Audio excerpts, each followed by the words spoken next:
And we are here at Kelly Field.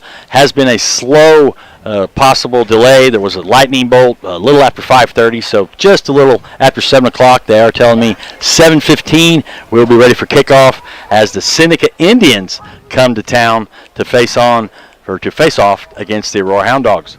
I want to welcome Brant Frigel to the Talon Media Sports team. Brant, welcome to the team. Thank you very much. I'm excited to be here, Chad. And Diana, my wife, is running the camera this year again. Diana, going to have a good season. So Brant graduated from 1993 here in Aurora.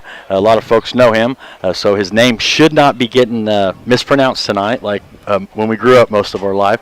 But these two teams that very familiar with one another. The Aurora Hound fans know the last 2 years Seneca has came to Kelly Field and knocked off the Hound Dogs both times in the district. So last year Seneca did win in week here at Kelly Field in week 10, and then Aurora went on to a 7-3 record after Seneca went on to win the district and was 8-5 overall. So these two teams are familiar, but with one another. But Brandon Pitts is starting his era here at Aurora, and a lot of buzz around town. Brant, I've seen a lot of DKOD, Don't Kick Our Dog, and a lot of hype coming into this season. Yeah, I think Coach Pitts is bringing back that mental and physical toughness to the Hound Dogs. Not that we've been missing it the last couple of years, but he's really just put a punctuation mark on that. It's time to get out here, time to just get the job done in the trenches. And like you said, these two teams have met the last 2 years, and it's been a dogfight. I mean, last year we lost 12-13 in districts. The year before that, in 2020, we lost 30-35. Those were dogfights of a game. Very physical up front on both ends, and but everything's new. That's the word of the day, right? New. Yeah, new slate. Both teams come in, obviously 0-0. But you said it, Brant. The last 3 times, I can go way back. We can go back, and we probably will here after a while. These two teams, we got records go all the way back from 1945 to 2001. I was told that Aurora won 21 and Seneca won 24. So, like you said, tit for tat, a lot of punches thrown here. But the last 3 times Aurora's played Seneca has come away with the win. Back in 2017-18, Seneca here at Kelly Field won by 1 point and knocked off the Dogs in districts. And then that was before districts. Then in 2018, the Big 8 changed to 14 teams, so Aurora and Seneca took 2 years off and did not play each other. I got ahead of myself. Then in 2020 and 21, Seneca came here in the districts and won 35-30, and then last year, Aurora led 12-0 at halftime. It was a tale of 2 halves. Hounds led 12-0, and then Seneca came back in the second half and won 13-12. So doing the math, the last 3 times these teams have played, only 7 points separate the two teams, but then Seneca has came and won each game at Kelly Field. So we are looking forward to a aggressive game. Aurora, there's a lot of unknown. This is possibly a growth year. We just said it. Coach Pitts came in his first year. I believe we have 52 players on the roster, Brant. Wow. I can remember a couple years ago when we were down to 26. So he has brought life back to the program, excitement back, and even at the younger age, going into the younger kids, Mighty Might football. He's got a buzz going on around the town. Yeah, there are 12 seniors on the team.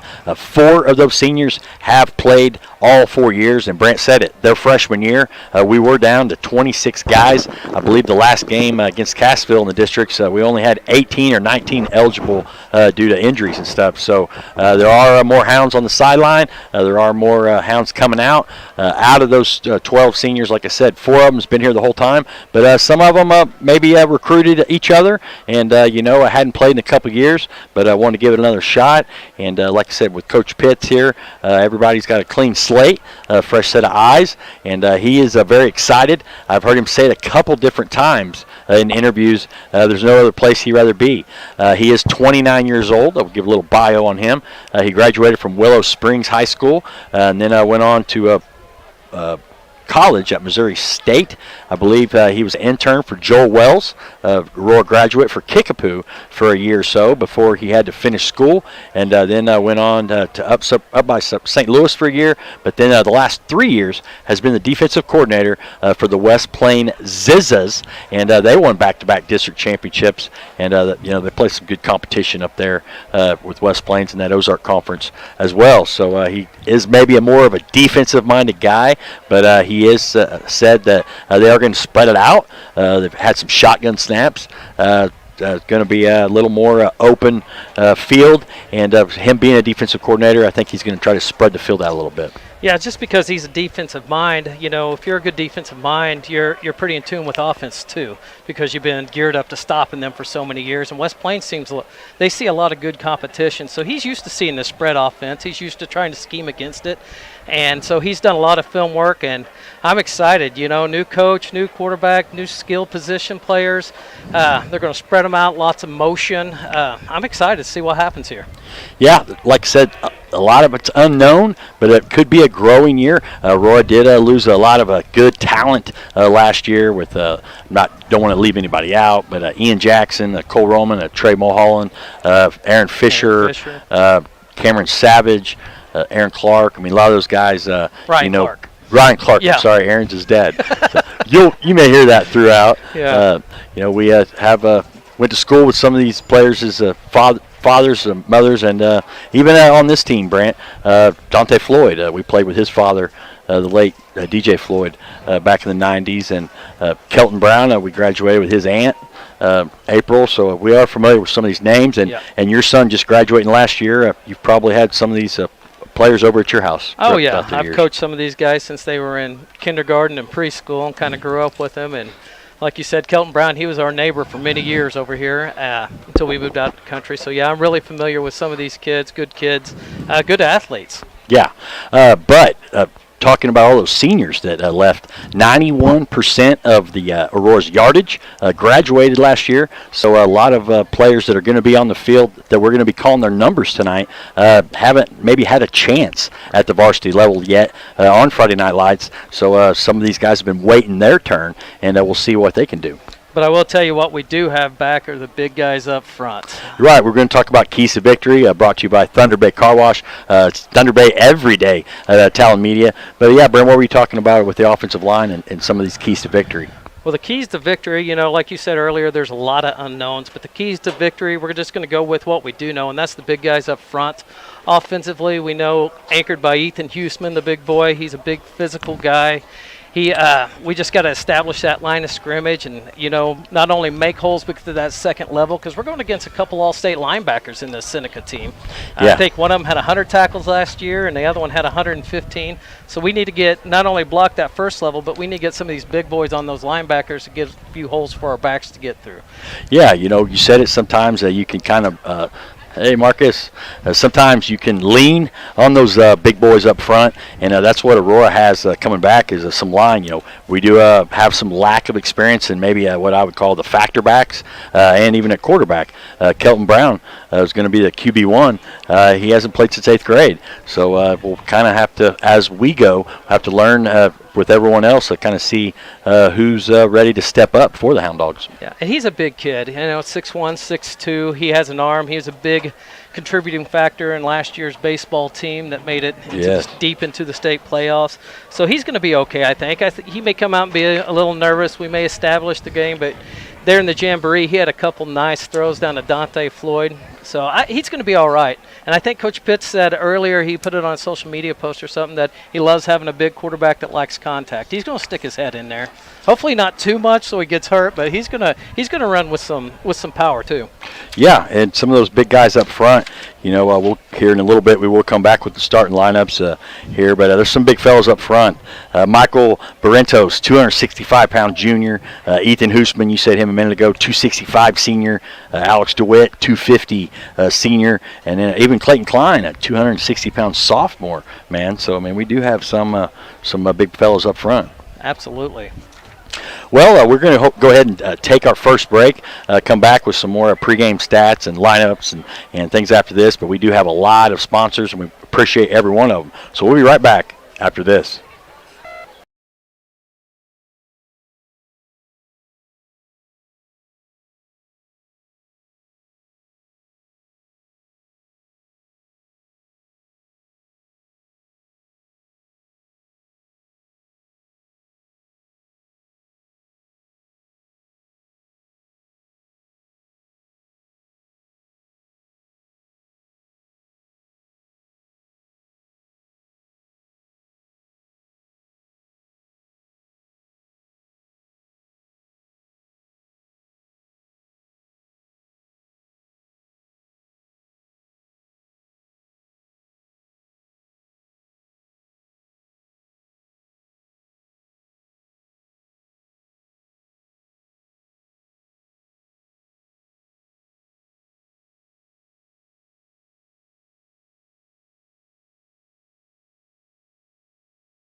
And we are back earlier. This is the pregame show. Pregame show is brought to you by MFA in Aurora, where they have just about everything for the farm and the feed. Open Monday through Friday, 8 to 5, and 8 to noon on Saturdays. Stop by 1104 East Church. That's MFA in Aurora, because it is time for the pregame show. And also, a Keys to Victory was brought to you already by Thunder Bay Car Wash on Elliott in Aurora, Missouri. A clean car is a happy car, and every day is Thunder Bay at Talon Media. So, Brand, it looks like both teams did go back inside. They're still saying a 7:15. So, I believe I've still got around 20 minutes or so before kickoff, and there's still a lot of stuff going on. Currently, it looks like is a cool and calm 81 degrees here at Kelly Field. So it was a little hot and humid earlier, but it's kind of cooling down a little bit. Yeah, pretty comfortable. We got a nice breeze blowing in from the east to the west. I don't know if it picks up any. May play a little havoc with the pass game, kicking game, but it's a pretty good night overall. So, folks, obviously, if you want to share some information with some of the folks or alumni or friends or family afar, tell them if they want to watch the game, they can go to AuroraWebTV.com, or if they want to download or listen to it, stream it, they can go to Radio Talon, TALON.com, punch on KSWM AM 940, and they can listen that way. Or if they want to watch it, Aurora Web TV. And these apps are brought to you by Mercy Hospital, or Mercy Hospital Aurora, where your life is their life's work. Mercy Hospital of Aurora, where quality care matters. And earlier was talking some of the things about these two teams. Obviously, a lot of folks don't understand. We say there's the Big 8 and there's 14 teams in it. Some of us may not be as big a fan of it because it did cut out some rivalries. For like Monette, for example, we don't play them every year. Even Seneca don't play them every year as well. But we do have 14 teams in the conference now. But these are two old school Big 8 teams, and it looks like we got some information sent to us from Scott Pettit earlier, and it looks like Seneca's played in the state championship 7 different times. They did lose it the first 4 times. Then they got off the schneid and won it in 1987 with Coach Tom Hodge, beat Brentwood. And then the next year they won it was 1995, and it looks like they beat Herculeum. And then for Aurora, some folks think we got 2. We actually got 3. You can ask the Missouri State Sports Hall of Fame up there when we got inducted back in 1965. Shout out to some of those old dogs. Coach Rodney Kramer and the Hound Dogs went 10-0. And then in 1969, Coach McAllister got the Dogs to their second title in a close game, 13-6 over Malden. And then our old coach, Pat Woods, back in 1999, went up to back then it was the TWA Dome. I don't know what they call it now, but beat the California Pintos 6-0, and that was an awesome game as well. So both these two teams, like I said, have experience with the state titles, but both of them now looking to get off to a good start. Nobody wants to start off with a loss, but these two teams will not be in the same district. We'll go over that as well. So I can guarantee one thing, that Seneca will not end the Aurora's season this year, because Seneca went down to Class 2, Brant. Yes. Kind of surprising, too. Some of these teams that went down to Class 2, I'm kind of surprised at. And we'll be in Class 3 this year. We got a few familiar faces in there. Reed Springs, of course, and Cassville. A couple new faces, Osage and Clinton and Buffalo. Yeah. Still a pretty competitive district. Yeah, there's some travel there. Yep. Clinton, Osage, and Buffalo on their side of Springfield, but not familiar with the Osage as well. Me and Sammy had to look it up today to remember. Last year, 2 years ago, Clinton went 0-10. So last year they didn't have a varsity football season. They played JV. Oh, it is time for the national anthem. The national anthem is brought to you by King's Auto Service. King's Auto Service is locally owned and a proud Hound Dog alumni.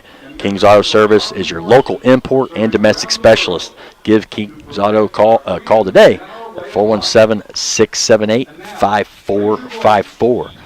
So we will take our hats off for the national anthem.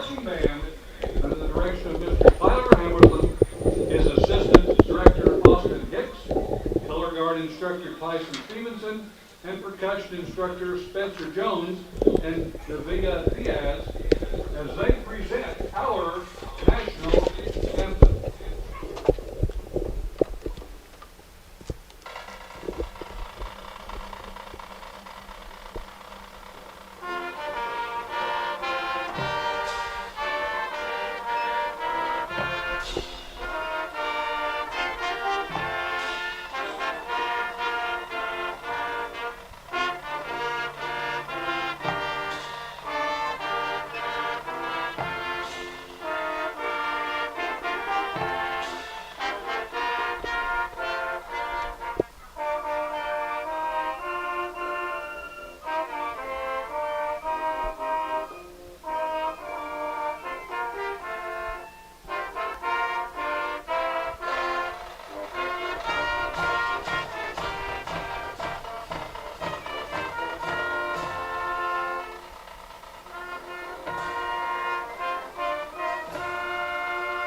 Aurora marching band just played the national anthem, and now they're getting ready to play the dog fight song, Brant. And when I hear this song, not only do I know it's football season, but I know I'm home.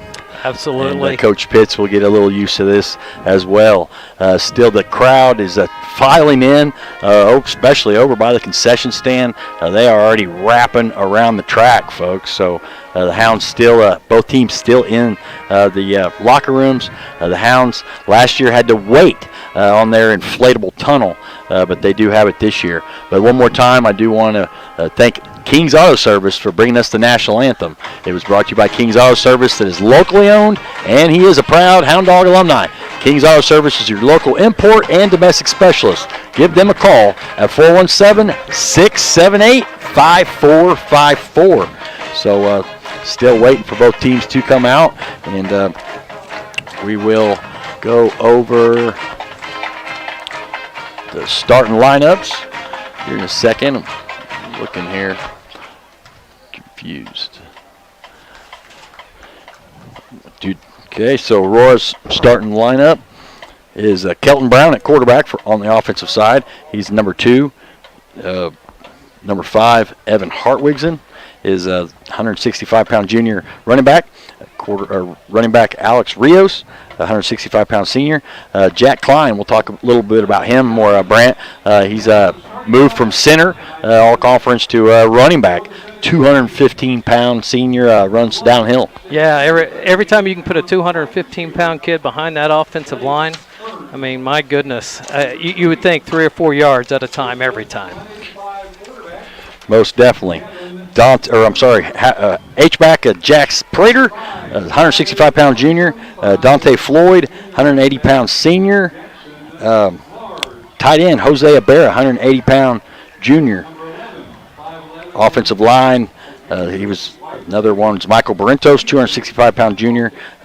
Number 67, Ethan Hoosman, 265-pound senior. Offensive line, Alex DeWitt, 250-pound senior. And Clayton Klein, a 260-pound sophomore. And this starting lineup is brought to you by AFB International. Go to afbinternational.com/careers and start your next career today. All on the defensive side. It looks like we are going to have about 10 of them, I think, Brant, going both ways, it looks like. Number 55, Michael Barrentos, is going to be a 265-pound lineman. Ethan Hoosman, another 265-pound senior. Alex DeWitt, number 69, a 250-pound senior. Jack Klein is going to be one of 4 linebackers, 215-pound senior. Justin Nickel, number 34, 190-pound junior. Ethan Whitlock, 200-pound junior. Jose Abera, he's going to be a 180-pound junior. Jack Sprader, number 3, 165-pound junior. He's a D-back. Evan Hartwigson, he is a 165-pound junior. We played with his uncle, graduated with his uncle. What's up, Kev? Give a shout out to Kev.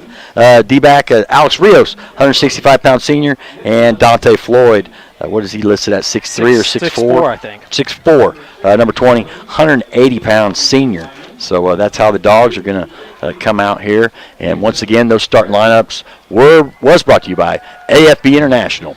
They are hiring. Go to afbinternational.com/careers and start your next career today. So once again, Hounds are waiting. It looks like 11 minutes and counting here before we're going to start. So we are going to take one more break and come back after this.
This is Brent Fredgel back at Kelly Field, and we want to remind everybody of the sportsmanship reminder sponsor brought to you by Access Family Care.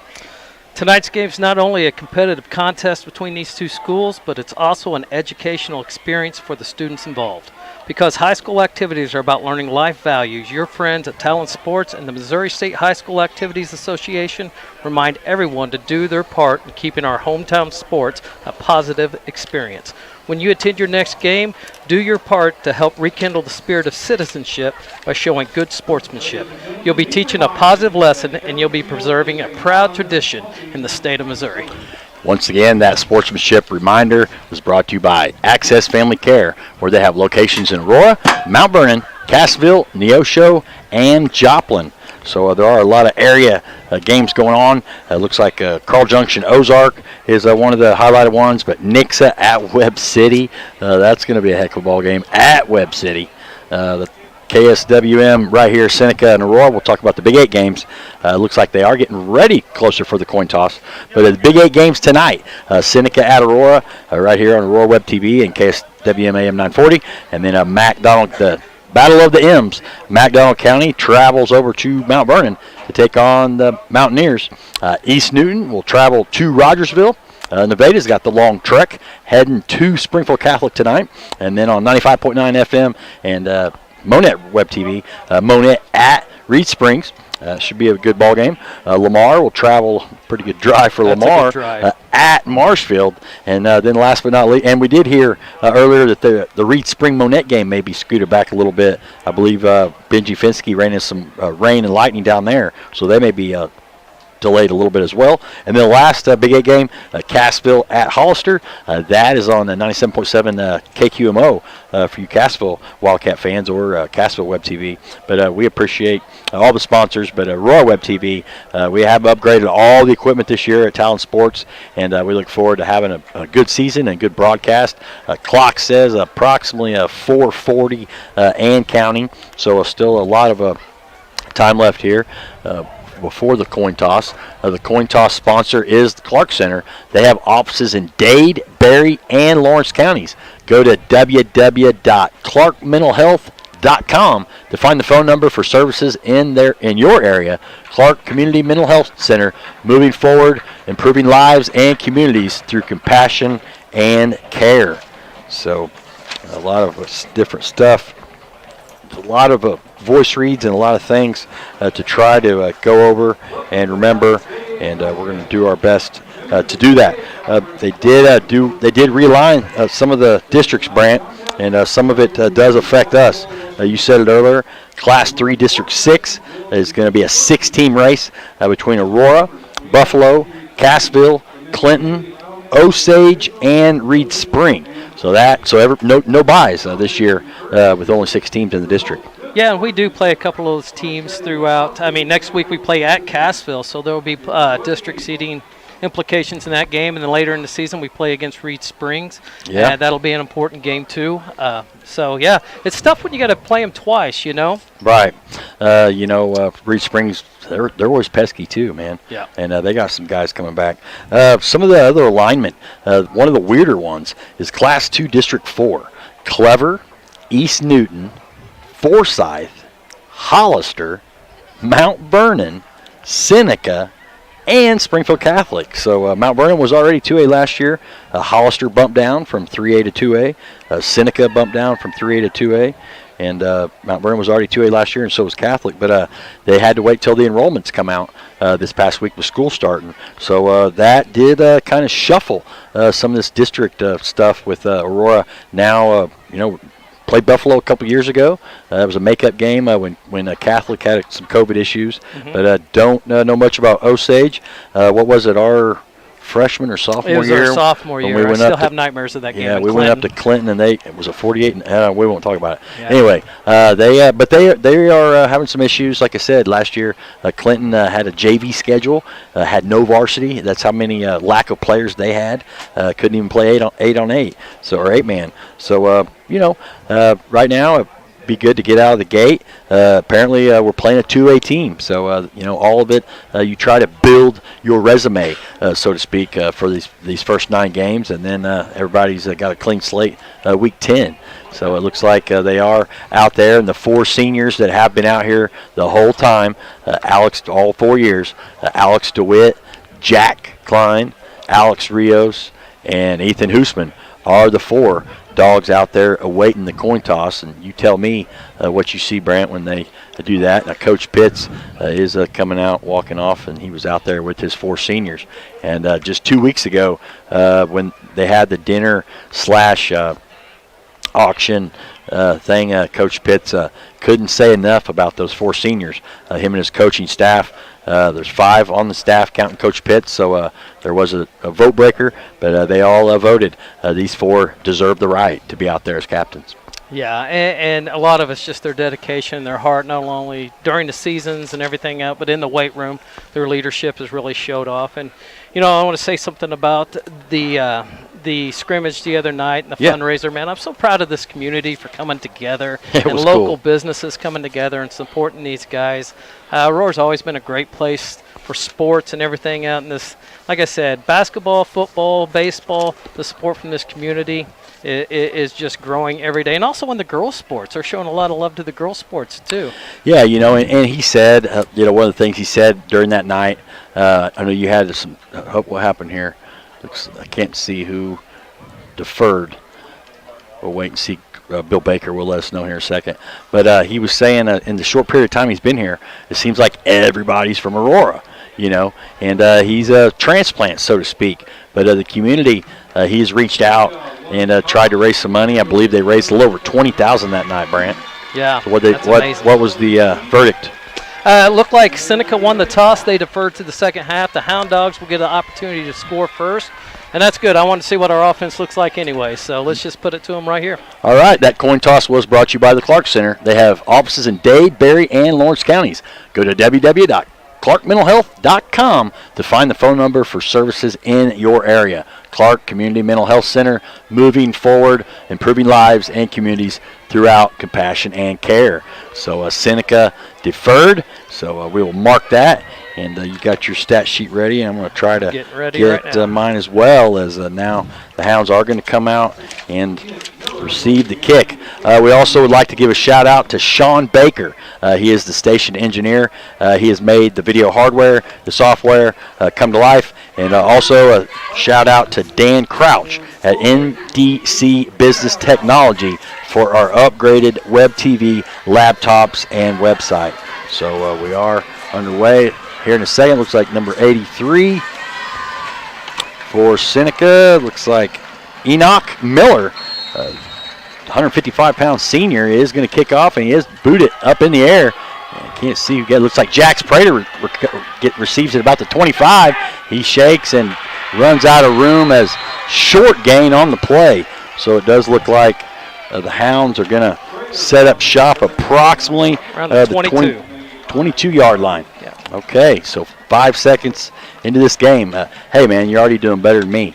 My first year, 3 years ago, we received the kickoff and fumbled it. 9 seconds into the season, we were already down 6-0.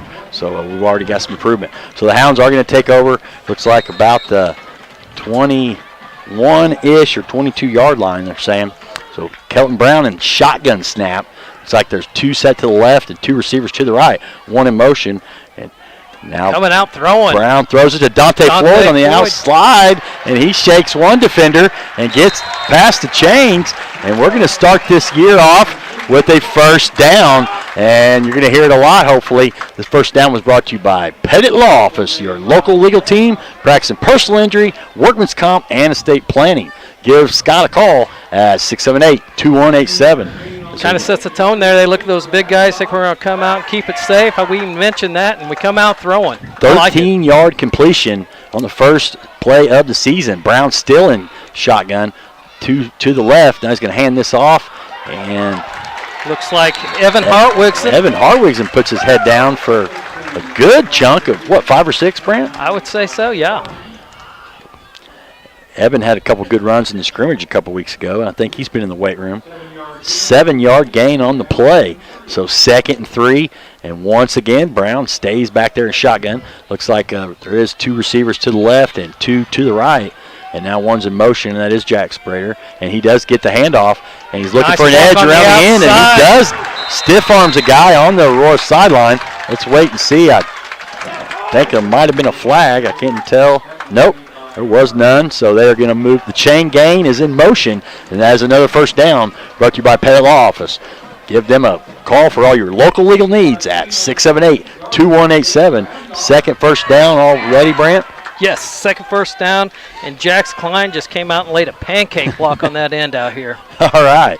So shotgun snap again, and he's going to hand it off to Prater. He's going to get a couple here, a couple hard yards. He puts the ball down on the ground, but he does recover it. And Prater was trying to make a move, and there's a couple Seneca Indians popped him. But good sportsmanship by each as the pads are popping there. Looks like maybe a minimal gain or no gain on the play. But more importantly, Brant, Prater got the ball back. That could have been a big deal at midfield. We got a good bounce there. That ball went straight down and straight back up right into his arms. So got to secure that ball. Okay, so we're going to say no gain on the play. Still 2 receivers to the left and 2 to the right. Brown in shotgun, and he does get the snap. Looks like he is going to throw it. He's got some time, and he airs it out. And Dante Floyd with the catch on the sideline, right on the 30-yard line. So what a heck of a throw by Brown as he's coming out with some confidence. And the line, those big fellas up front, Brant, gave him some time. And once again, another first down brought to you by Pettit Law Office. Give them a call for all your local legal needs at 678-2187. Yeah, and there wasn't anybody close on that one. Line's doing a great job. Dante, 6th floor, using his wingspan. And toe tapping the sideline.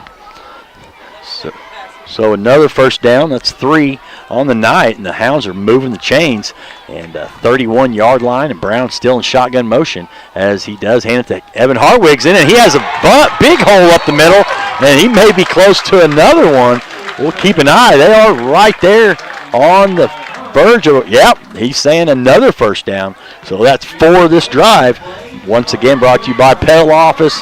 Give them a call for all your local legal needs at 678-2187. And this is exciting, Brant. Yeah, you see them. They're spreading everybody out. They handed Evan up, quick hitter, right up the middle. The line blew everybody off the ball. He wasn't touched for 6 yards. Red zone alert, 19-yard line, handoff to Prater. He's going to gallop for a couple inside the 20 down to about the 16-yard line. And one of the big linemen pick him up as, yeah, he's 165 pounds, but he's got some speed. And he got on the outside, and I think they're going to give him 3 maybe on the, what are you giving him, Brant? I gave him 2 on that one. 2? Yeah. Okay, so 2nd and 7.5 or 8 on the play. Right outside the 16-yard line. So, yeah, 2.5 on the carry. So, the Hounds, once again, 2 receivers to the left and 2 to the right. Brown staying that shotgun. Prater in motion, and there's a flag, our first flag of the game, and I think that's going to be.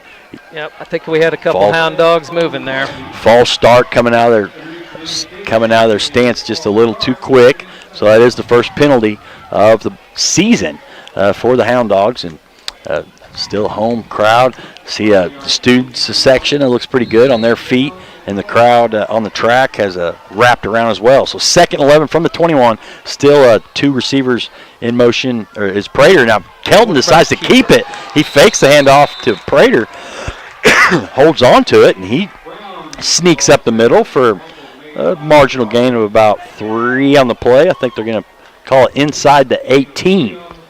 So 2nd and about third, and about 8. 3rd and about 8. What do we do here? Still spreading them out? You know, he has not got under center one time yet. No. So I'd expect the shotgun snap here, but maybe look for the big fella. Floyd had a good catch. Is he even in there? Yep, yeah, he's there on the end there. He's on the inside slot. Prater set out to the left. 2 receivers to the left, 1 to the right, and Kelton is going to throw it, looking for number 12, and he's caught it. As soon as he did, Alex Rios. Not much room for Alex, as there's a quick throw on the outside to Alex. Short gain on the play, so it is going to be 4th down. And Kelton, we'll see if, don't know much about the kicking game from that point, Brant. Looks like the offense is going to stay out there. Kelton's got the play running back to the huddle. Okay. So looks like it is outside the 15, about the 16-yard line. 4th and 8 officially is what they're going to call it. So probably going to throw it. Maybe a hard count here. Catch the Indians off sides. We'll wait and see. Now there's a shotgun snap, and they're going to hand it to Hartwig's and I don't know if he's going to get it, and he doesn't. So thought they may run it there, but the Hounds flip the field, so to speak, and they do turn it over on downs. And they saw something there. Thought they may throw it, but still the Hounds got, 4 first downs on that drive. They did kind of flip the field, kind of like a deep punt. Looks like Seneca is going to start. Where are they going to be at? About the 16-yard line, maybe? No, 11? 12-yard line. 12-yard line. And I like the call. I mean, coaches come out and said we want to play hard, we want to play physical. And first 4th down, yeah, we could throw it. We're in their territory. But Evans got a 7-yard run, 11-yard run. Let's see what we can do. Yeah. So defense, the Hounds looks like 1st and 10 for the Seneca Indians on the 16. And the Seneca's going to start with the shotgun snap as well. They have a back in motion, and the quarterback pitches it to the receiver. And no room there. Who was that? That one-arm tackle. Was it 85? I couldn't tell for sure. Looks like Ibarra. Yeah, Jose Ibarra with a one-arm tackle. No gain on the play. So Seneca tries to get on the outside, and now I believe there is going to be a timeout. Not for sure if it's officials' timeout. Maybe equipment. I think he's pointing at Rios. So he's got a mouthpiece or something. So looks like he's going to be replaced by Trandon Darnell, number 8. So see if Seneca wants to. Looks like they're going to stay in the shotgun. They got 2 receivers to the left and 1 out to the right. Shotgun 2nd and 10 from the 12. No score here at Kelly Field. 5 minutes into this ball game. And number 86, they do throw it towards Darnell, and looks like Floyd's going to have to get the tackle as number 86, and he is one of the highlighted ones. Connor Ackerson, the wide receiver D-back, 6 foot 200. And Rios just came out of the game, and now he is back in, and they threw towards Darnell, who just came in that game. So that's the first down of the ball game for Seneca. They do move it up to the 35-yard line. 7:03 here left in the first quarter. So Hounds look like they're coming out with a 4-3 here, starting out on defense. Seneca once again in shotgun formation. 2 receivers set to the left, and is handed off to number 5, and he does have a little space up the middle, and can't see who's Hounds trying to tackle him there, and he does get another first down. Couldn't tell. Looks like that was number 5, Evan Hartwigs, and on the stop, but not before the Indians get another first down, and just another 15-yard run on that one, and that receiver or that running back got in the second level before he was really touched there, Brant. Yeah, it was a strong run too. It was Mars, number 5 again. He had a good season last year, I think over 1,300 yards, 17 touchdowns. Hard running back. Shotgun formation is Seneca. They do hand it off to number 11 on a jet sweep, but nobody there, and the Hounds swallowed that up. Jack Klein with a couple Hound dogs, and that's going to be a loss on the play, and looks like Hoosman was in there as well, but no fooling Alex DeWitt in there also. So a couple of those senior linemen we've been talking about was in there on that play, and they're going to give him a 5-yard loss on the play. Who was that? I couldn't see what running back that was. He was swallowed up there. It was number 22 or 23, it looks like. Caden Patton. Okay, shotgun formation, Seneca. Now they are going to pass, fakes the handoff, and wide open. And Dante Floyd comes across and smashes the receiver, but not before he catches it across the middle, and that was Marcus Vaughn. 6 foot 11, 180-pound junior, and that was just a slant across the middle, and Floyd, the safety, come across and popped him. A good lick on the play, but not before another Seneca first down. So that was our first play action. He faked it to the back, drew those linebackers up, just threw it right over the top. So 1st and 10 from the 32 is Seneca. 2 receivers to the left, 1 to the right. Now number 11 in motion, and they're going to try that jet sweep again. And this time they do have a little success on the outside, and I do see a flag. So there is some dirty laundry. so to speak. Don Henley here, as we'll see if there was maybe a clip or a legal block there, Brant. Yeah, I see some clapping there by DeWitt, one of the senior linemen for Aurora, and it was a hold. So Seneca with their first penalty of the ball game, and much of a golf clap here from some of these Hound fans, because they were what number? No. No team has. So that was on Seneca holding. So that's going to scoot them back, and they were right there at the sticks on that jet sweep on the outside. So they are scooted back and waiting for it to reset. Looks like 1st and 10 from the spot of the foul, I guess. So now another shotgun snap, and they pitch it to the receiver or the running back, and he pops off one of the Hound Dogs, and that was number 5 again, as Jackson Mars was stopped for a short gain, but it kept his legs going, and I couldn't see which Hound it was, but he did not wrap up. So once again, Jackson Mars with a big carry there, as Ibarra had him on contact but did not wrap up. So now Seneca in a hurry here. Shotgun formation, 1st and 10 on the 10. 5:20 ain't counting here in the first quarter. Shotgun snap, handed off to Mars again, and that's Jackson Mars. And he does get inside 5 maybe. So Seneca's going from right to left on your dial, folks. And once when they get on that north end, it's kind of hard in that corner. It's kind of hard to see some of the numbers. They're going to give him. Hartwigson came up with the tackle. Okay, so they're going to give him 5.5 on the play. So 2nd and 4 from the 4, and I don't think Seneca can get another first down here, as they have flipped the field themselves here. Shotgun formation is the quarterback, Gavin Hoover, and handoff, and no, as they give it to Jackson Mars again. He's a 5'8", 175-pound junior, and Brant said it earlier, had some success and a lot of TDs last year, but Hounds squeezed him there, so gain of 2. So 3rd and 2, and big fella, the senior, number 88, 6 foot, 285-pound Josh Blackburn checked in a couple snaps ago. So see what he can do. As 3rd and 2 from the 2 here, and another shotgun snap is Seneca, Gavin Hoover. He does get the snap. He hands it off to Mars, and he does get in. And for the touchdown. So 2. I don't know where my summary went.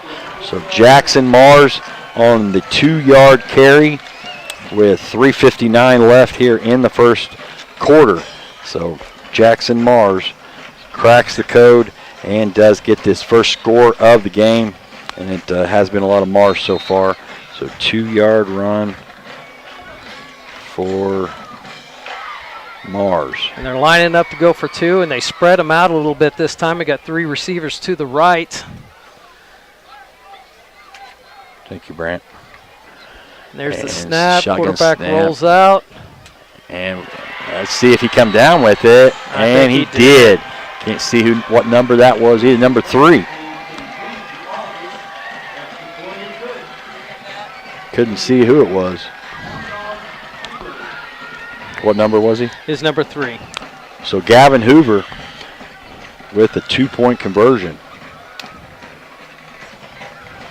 Okay, so 3:59 left here in the first quarter. 2-point conversion. The Hounds had some trouble there stopping them.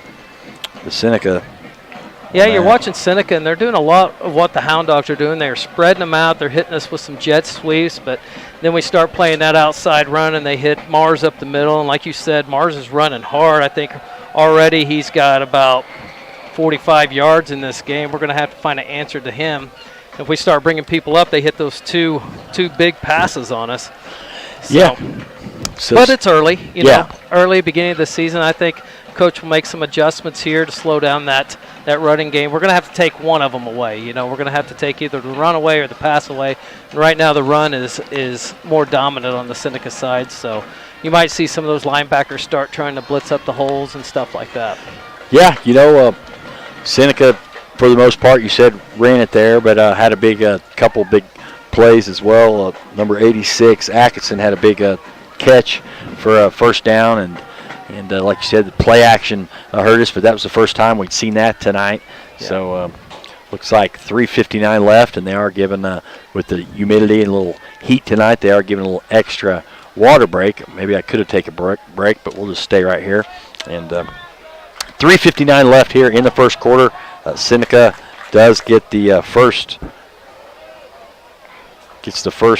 touchdown and 2-point conversion of the season. So 8-0 is Seneca over Aurora. So now Hounds do come back out, and now Seneca does as well. And Hounds had a good drive the first time. Turned it over on downs, but got all inside the 15-yard line.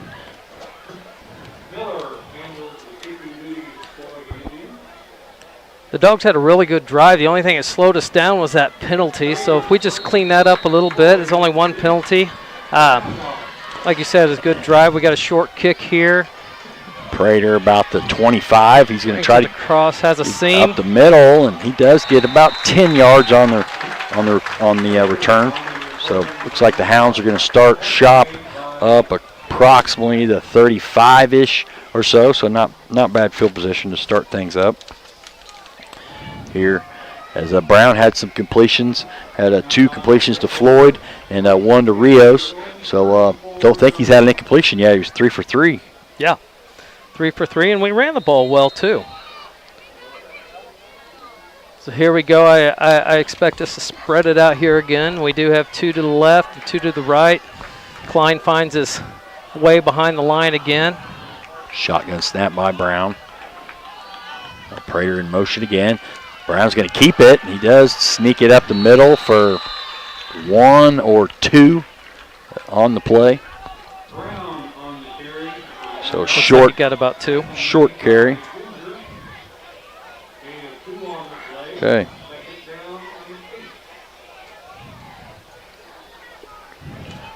All right, so 2nd and 8 from the 36.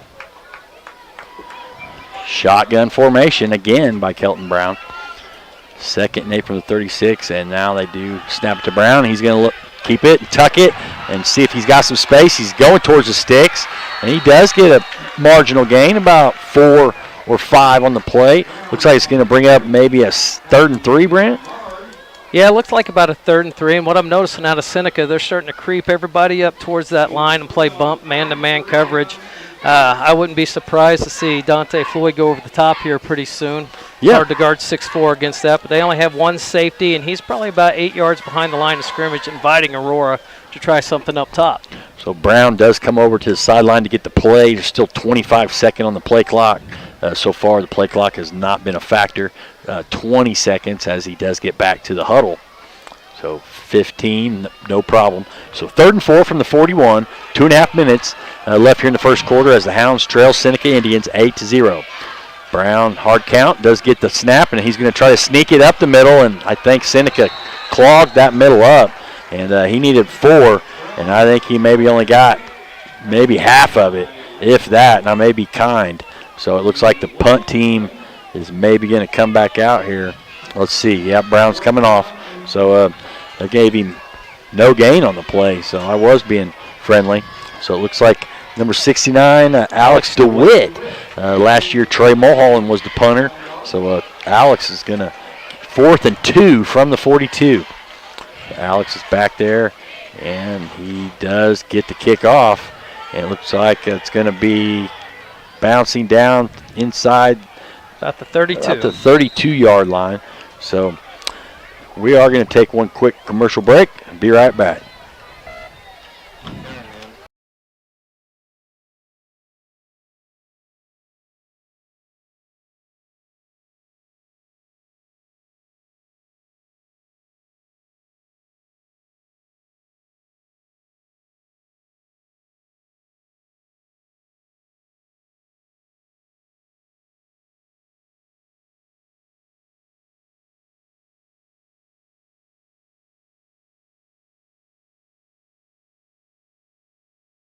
Once again, wide open is the Indian, and now he does get to Floyd, and Floyd hangs on, and this started at the 32, and Seneca just gashed Aurora right across the middle again, and I was looking to see, is that 89? 89, 89 yeah. for them. Hagen Ginger, 6'2", 190-pound sophomore. So look a little up crossing route across the middle, and nobody play was action home. again. That's what the good running game does. It sucks those guys up, and they just hit them right over the middle again. 1st and 10 from the 23 for the Indians, and shotgun snap again for Gavin Hoover. 1:20 and counting here in the first quarter.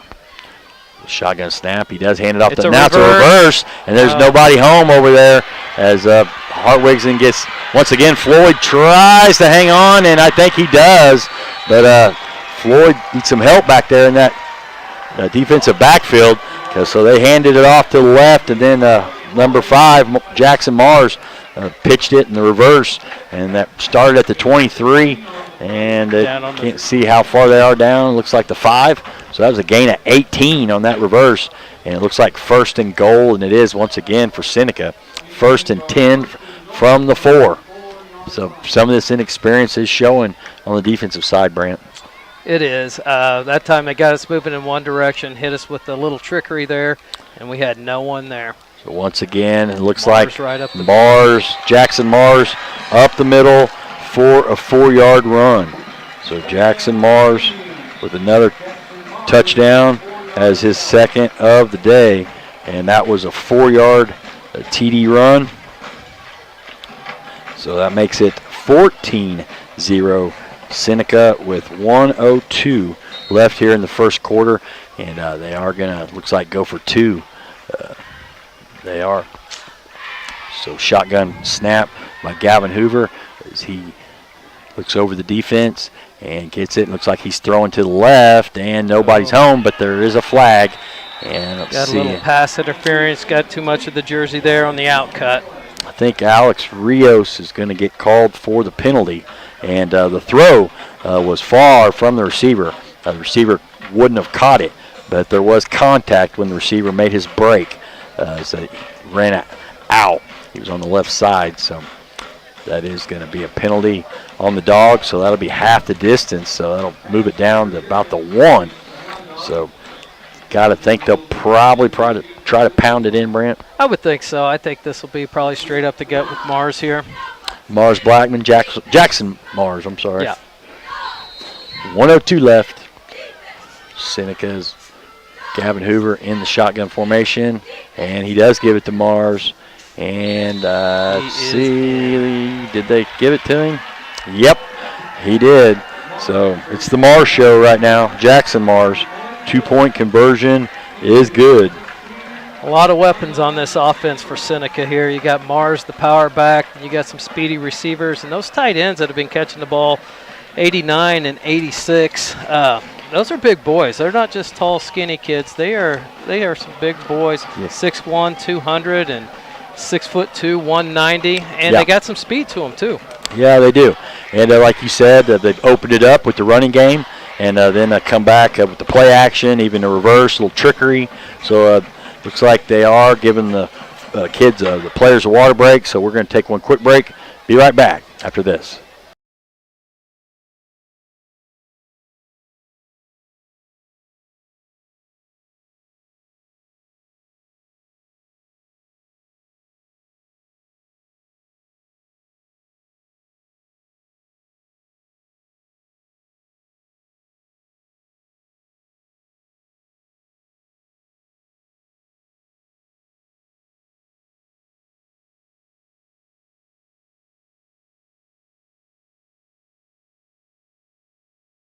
Kicks it off to, looks like, the 30-yard line, and once again Prater does return it. He looks for a seam up the middle and hold on to it, and looks like the Hounds are going to set shop up about last time at the 35-yard line. So they are getting some reps in the kickoff return, those guys are, because some of them don't get to play on offense or defense, but I've seen some different ones running out there. So looks like Hounds are going to start it up from the 35. 58 seconds left here in the first quarter, and so far it's been all Seneca, as Seneca leads 16-0 over the Hound Dogs. Shotgun formation is Brown. 2 receivers to the left and 2 to the right. He is going to throw it. He's got some time and across the middle, and that was intended for Hartwigs. And looks like number 11 for Seneca, Ethan Altick, on the deflection. And it was a slant across the middle of Hartwigs. And then Floyd, I've seen him go long that time, trying to maybe set something up here in a little bit, Brant. Yeah, Brown still had plenty of time there. Got to see the field. I think everybody was just covered up on that one. 2nd and 10 from the 36.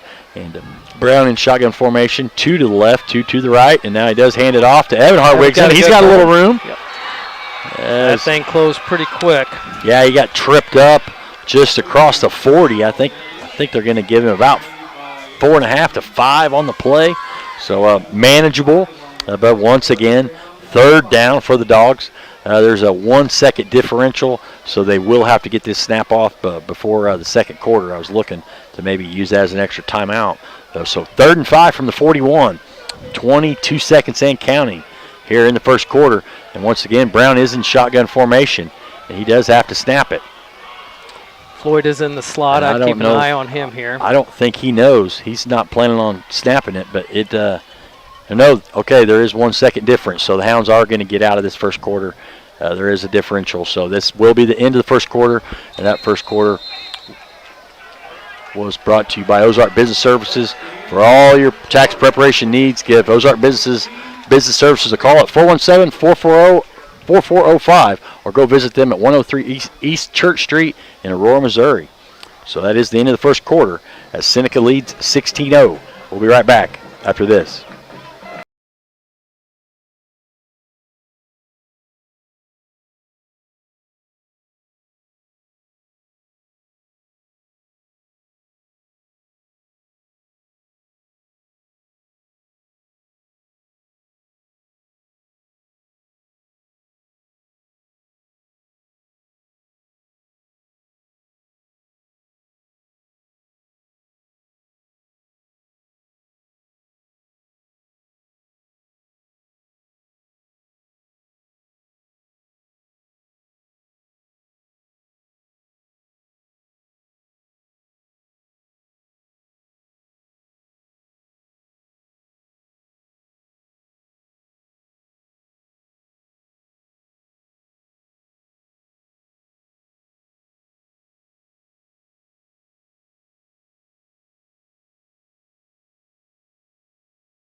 Once again was brought to you by Ozark Business Services. For all your tax preparation needs, give them a call at 417-440-4405. 3rd and 5 from the 41, and Brown is going to let it fly. He's got some time as he tucks it, and he is going to have enough time and room as he gambles for about 15 there as he tucks it and gets across midfield. And that is going to be a 1st down. Once again, brought to you by Pay Law Office. Give them a call at 678-2187 for all your local legal needs. That is the 5th 1st down for the Hounds. And we are in the 2nd quarter now. 2nd quarter brought to you by Coldwell Banker Show Me Properties. Yep. Seneca got a little pressure that time, but the tackles did a good job, pushed him past it. Brown stepped up, and it just opened wide up. Brown's had 4 or 5 carries so far, hasn't he? He's at 5, yep. Okay. So he's still in shotgun formation. Going to hand it to Hartwigs in here in motion, and Hartwigs puts his head down and tucks it and gets a couple tough yards there in the trenches as number 52 for Seneca, and that was Christopher Alexander, 5'10", 200-pound senior on the tackle. So I still think he got more than 1 there, didn't he? From what it looks like. Yeah, they're showing about 1.5. Okay, so 2nd and 8.5 on the play. So 1.5 yards. So Brown in shotgun, and he is going to let it fly, I believe, as he throws it. There's it out. And he's looking for Floyd. And I think he caught it. He did. To the inside the 5-yard line, over the shoulder catch by the senior, Dante Floyd. And wow, that was a good, pretty spiral by Kelton Brown as well. Let's put it where only his man could catch it. 6'4", went up over the top. About a 40-yard gain there, Chad. So 40-yard catch by Floyd, pitch and catch from Brown to Floyd. And That first down, once again, brought to you by Pettit Law Office. Gets us down inside the 5. This game's a long way from being over. If we can stick it in the end zone right now. Yeah. First and goal from the 5. And a quick strike here as the Hounds are trying to cut this lead in half. Still plenty of time. 10.5 minutes left here in the second quarter as they trail 16-0. Brown gets a snap, and he's going to tuck it and try to get in there. And he got taken down, looks like at the knees. But it looks like Jackson Mars out there on defense too, so it was Jackson Mars on the tackle. But still positive yards by Kelton. He gets up quickly, comes towards the sideline to get the to get the play in. So they're saying 2nd and 2 from the 2, and this is when we lean on these big boys, Brant. That's right. And those boys have been doing a pretty good job. That long pass, there was no one even close. Gave Dante time to get down the field. Now to see him come in and grade a path all the way to the end zone here. Let's see who he wants to run behind here. I wouldn't be surprised if Kelton just runs it straight up the middle. Yeah. Hands it on the jet Prater. Loss on the play. Prater in motion on the jet sweep. And maybe if they had all overdue again, maybe Kelton would have just tried to go forward from the 2. But now from going backwards, looks like that was about a 5-yard loss for Prater. So it is. So still a 4-down territory for sure. Don't know coach's tendencies, but he'll go. We're in 4-down territory unless something astronomical happens on this play. Right. 3rd and 7 from the 7. Still 9-10 and counting. Still 30 on the play clock. Plenty of time. So Hounds have had some success through the air. Looks like Dante Floyd is split to the right out there with Jax Prater, and then Rios and Hartwig's in on the left. So then Prater in motion, and he's looking for Floyd all the way, Brant. He's open. Touchdown. Touchdown, Dante Floyd, and it was once again a pitch and catch as Dante was the only receiver out there. So they did give it to him. So 4-yard TD by Dante Floyd, and he earned that, Brant, because he had the big 40-yard catch over the shoulder. So that makes it 16-6, and 8:46 left here before half. Plenty of time. Yep. And now I see the Hound flag going down the track, and the crowd getting a little behind the Hounds as well, as nobody's hitting the panic button yet. A lot of time left. That drive was definitely a confident booster for all those guys. You got to remember some of those backs and the quarterback. This is their first year, so it's nice to get that first big catch, first touchdown, see where it leads. Brown in shotgun. He's looking for Floyd again. Wide and he's open. I believe he caught it. He did. So 2-point conversion is good once again by Dante Floyd, and looks like the two seniors have created a relationship, Brant, and the Hounds do cut it in half with that 2-point conversion, and it is 16-8 now. So both teams, 8:46 left. We're going to take one quick break. Be right back after this.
Conversion was brought to you by Craft and Cantrell Funeral Home.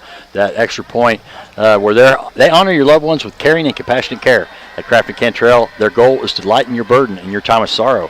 It looks like 33 is Matthew Cutbirth. Kicks off for the Hounds, and that one almost goes out of bounds, but it hits the Indian. It touched the receiver, so. So, okay, so it Looked was like in about the air. the 29-yard.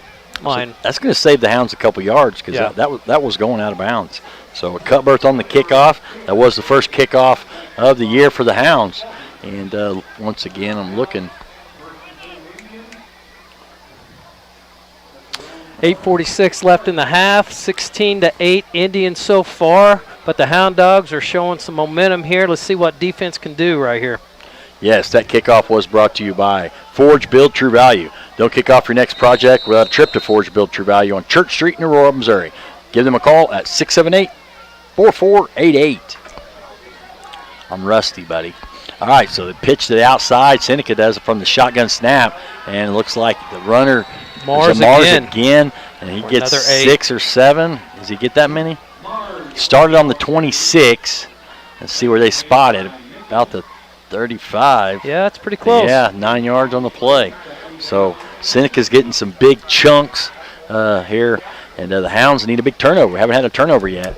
We're going to have to figure out how to keep those big guys from getting out on the edge. Our line needs to fire off and kind of cut that off a little bit because they're getting out here on the outside linebacker, and the D-backs are having to come up and support, but that's 5 yards down the field. Well, Floyd, our safety, just come off the field, so let's see if they try to pick on somebody. No, they do hand it off up the middle to Mars again, Jackson Mars. Looks like for another 8. So that is another first down for Seneca there, as they've been piling up these first downs. What they're doing is letting our defensive ends run free, and they're hitting them with a wham block. They got a guard or a tackle pulling over, kicking them out, and Mars is cutting up right behind them. Yeah, and you said it. What do you have? 17 touchdowns last year as a sophomore. Yeah. So he's only getting almost 1,400 yards. So yeah. Shotgun snap for Seneca. Have 2 guys on the right, 1 on the left. And now they are going to throw play it. action out And here to the looks flat. like Evan Harwigson's going to almost on the tackle, but then there is a flag. We'll see what happened there. DeWitt on the tackle, and that could be on the Hounds. We'll wait and see unless there was a legal block. As the way I'm seeing it, may be on the Hounds. No, we got on Seneca. Okay, Yeah. so there was a block out there on the outside. It was on DeWitt. He was trying to make the play, so that's going to help the Hounds. See where they. Is that the second penalty against Seneca tonight? That is, yeah. Honestly, we've had a pretty clean game so far. Dogs with 2 penalties, Seneca with 2 penalties. Yep, still looking for that first turnover of the ball game, and right now, with the Hounds kind of stealing some of Seneca's momentum, it'd be good to either hold them or get one. So now I guess it was a spot foul, so they're going to say 1st and 10 from the 43. Shotgun formation. Seneca's got 1 to the left, 2 to the right. Receivers, and now they're going to throw it again. Oh, it's a screen. We got someone there. Nobody home, and that was a hit of the day. Rios came to play, did the senior. It was a little screen to Jackson Mars, and Rios read it perfectly, and that will be a loss. And he hit Mars right, and he's holding his stomach there, Brent. Rios hit him right in the breadbasket. Mars is going to stay on the field, I believe, and they may want to think about giving him a break. I would be shocked if Mars gets the ball right here, Brant. Look at him. He's still kind of holding his stomach a little bit. Now he's not. Yeah, definitely Rios timed that one up perfectly. As soon as that ball hit his hand, it was a nice, clean hit with the shoulder pads. Pancake of the day so far. Yeah, we got an option out to the left. They do give it to here. him. So maybe he was faking it, getting hit in the stomach. But he rambles for another first down. This guy's, the Big 8's tough. Yeah. But if he's not towards all conference honors so far early, but I did not think he was going to get the ball. I thought he got the air knocked out of him, but it just shows how tough that guy is. Seneca's always got a tough running back, even back when we played. Yeah, what was his name? Cheyenne Cummings. Yes. Yeah, there's been some good ones. Scott Elbert was there for a little while. The one went to pitch for the Dodgers. They just reload year after year, starting as a sophomore. Now he's a junior year, and he started it out just where he left off. Got another pass by Seneca. They're going for the yard. Deep. And the receiver pushed off, but incomplete. And looks like Trainon Darnell out there on coverage. He was one-on-one. It was on Darnell Island, so to speak. But it looked like the ref There's a lot of contact both ways on that one. Let him play. Yeah. Okay. All right. So clean. I thought maybe the receiver pushed off a little bit, but I'm a little partial. 6:56 left here in the second quarter. This is Caldwell Banker Show Me Properties second quarter, brought to you by them. Go visit them at their office at 1630 South Elliott Avenue and see why Caldwell Banker Show Me Properties in Aurora is your trusted real estate agent. Give them a call at 678-4210. Second and 10 from the 44 here. Seneca has a receiver in motion, he does hand it off to that receiver, and he's on the left sideline and still churning his legs forward. Couldn't tell where he got knocked out of bounds at, but it's going to be third and short. Looks like Jack Klein on the tackle, so gain of 8 on the play, so they're going to say 3rd and 2. And looks like another hound checked in, number 52, Keaton Smith, junior, 5'10", 280. Big kid. Plug that hole in there, Keaton. 3rd and 2, and he just came in, so don't get caught on the hard count. Seneca brings him in tight. Looks like a power situation. It does. There it is. Number 31, right up the middle. Yeah. First carry, I believe, by Dominic Wheeler. He's a 5'11", 180-pound junior. And more importantly for Seneca, he moves the sticks for another first down. I'm noticing, though, some of the guys, though, are rotating out, Brant. Some of these guys are starting both ways. Coach Pitts is at least trying to give them a quick breather. Yeah, early in the year, it's hard to get these big guys in game shape. You can run all you want, but you play a full game. And like you said, a lot of these guys are going both ways. So. Yeah. 1st and 10 from the 32 for the Indians. Shotgun snap. He's going to tuck it and go, and he goes up the middle and back across. Yes, please. Yes, water. Yeah. Looks like that was a, 6-yard carry? Yep, by the quarterback. Quarterback keeper, and he tucked it. He was keeping it all the way there. So it looks like 2nd down, and he got about half that. Was it second 5 maybe? Yeah, 2nd and 4, 2nd and 5. Give him a 5.5 on the play. Seneca spreads it back out this time. They've been pretty tight the last 2 plays. They got 2 receivers to the left and 1 to the right. Number 89 on the right. He caught a big one earlier, and they throw it to 86, which had a big catch earlier too, and he gets it, and another first down for the Indians. And that was 86. I'm looking. Connor Ackerson, senior, 6'1", 200-pounder. He's listed as a wide receiver D-back, but he's more like kind of like a H-back tight end size.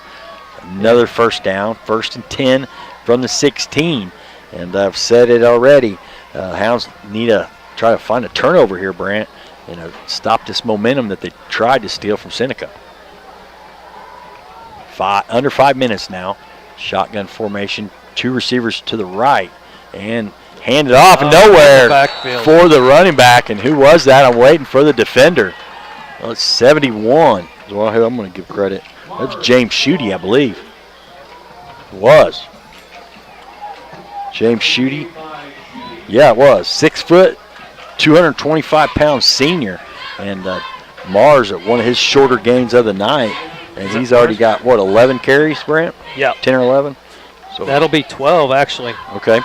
So 2nd 14, officially a 4-yard loss on the play.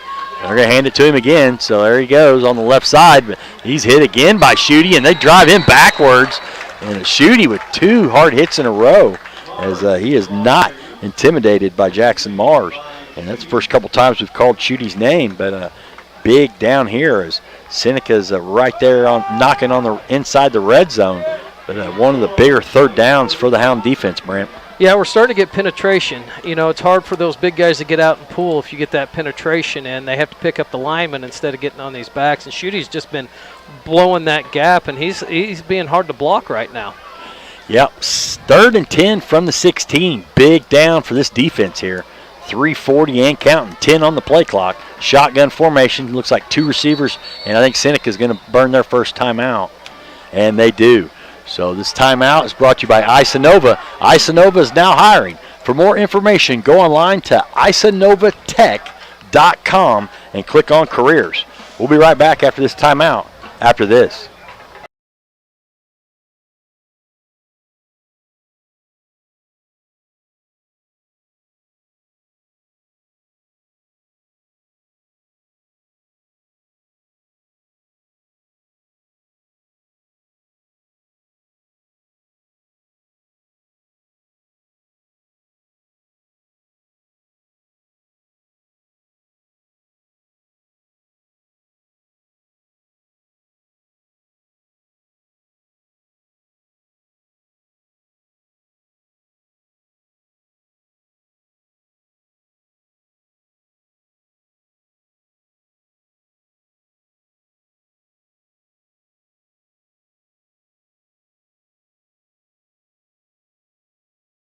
Was brought to you by Isanova. Isanova is now hiring. For more information, go online to isanovatech.com and click on careers.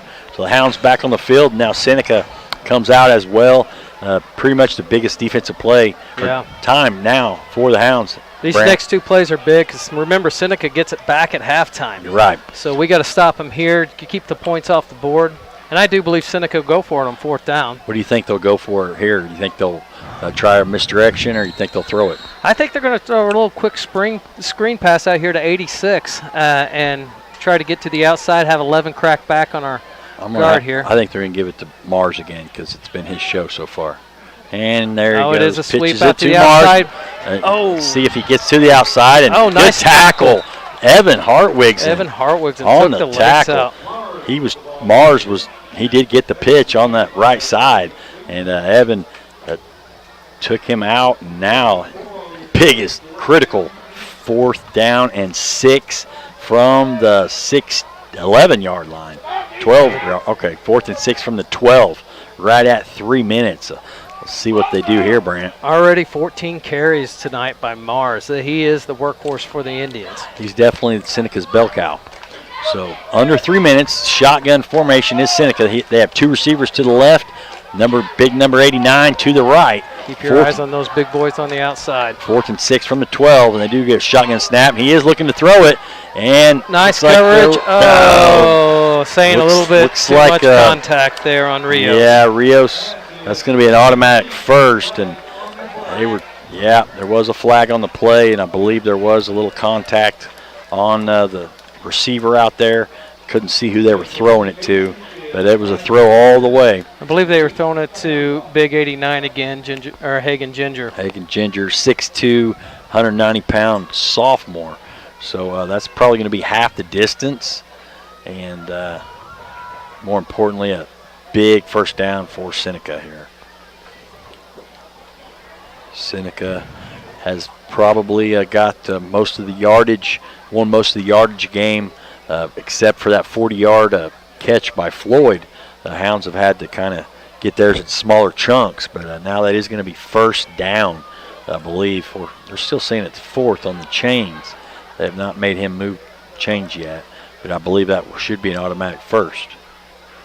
The scoreboard still has 4th and 6th, so we'll wait and see kind of. They're having a little discussion out there. There's been a shortage of reps the last couple of years too. So, some of these guys might be having their, not saying first varsity experience, but they're trying to get right.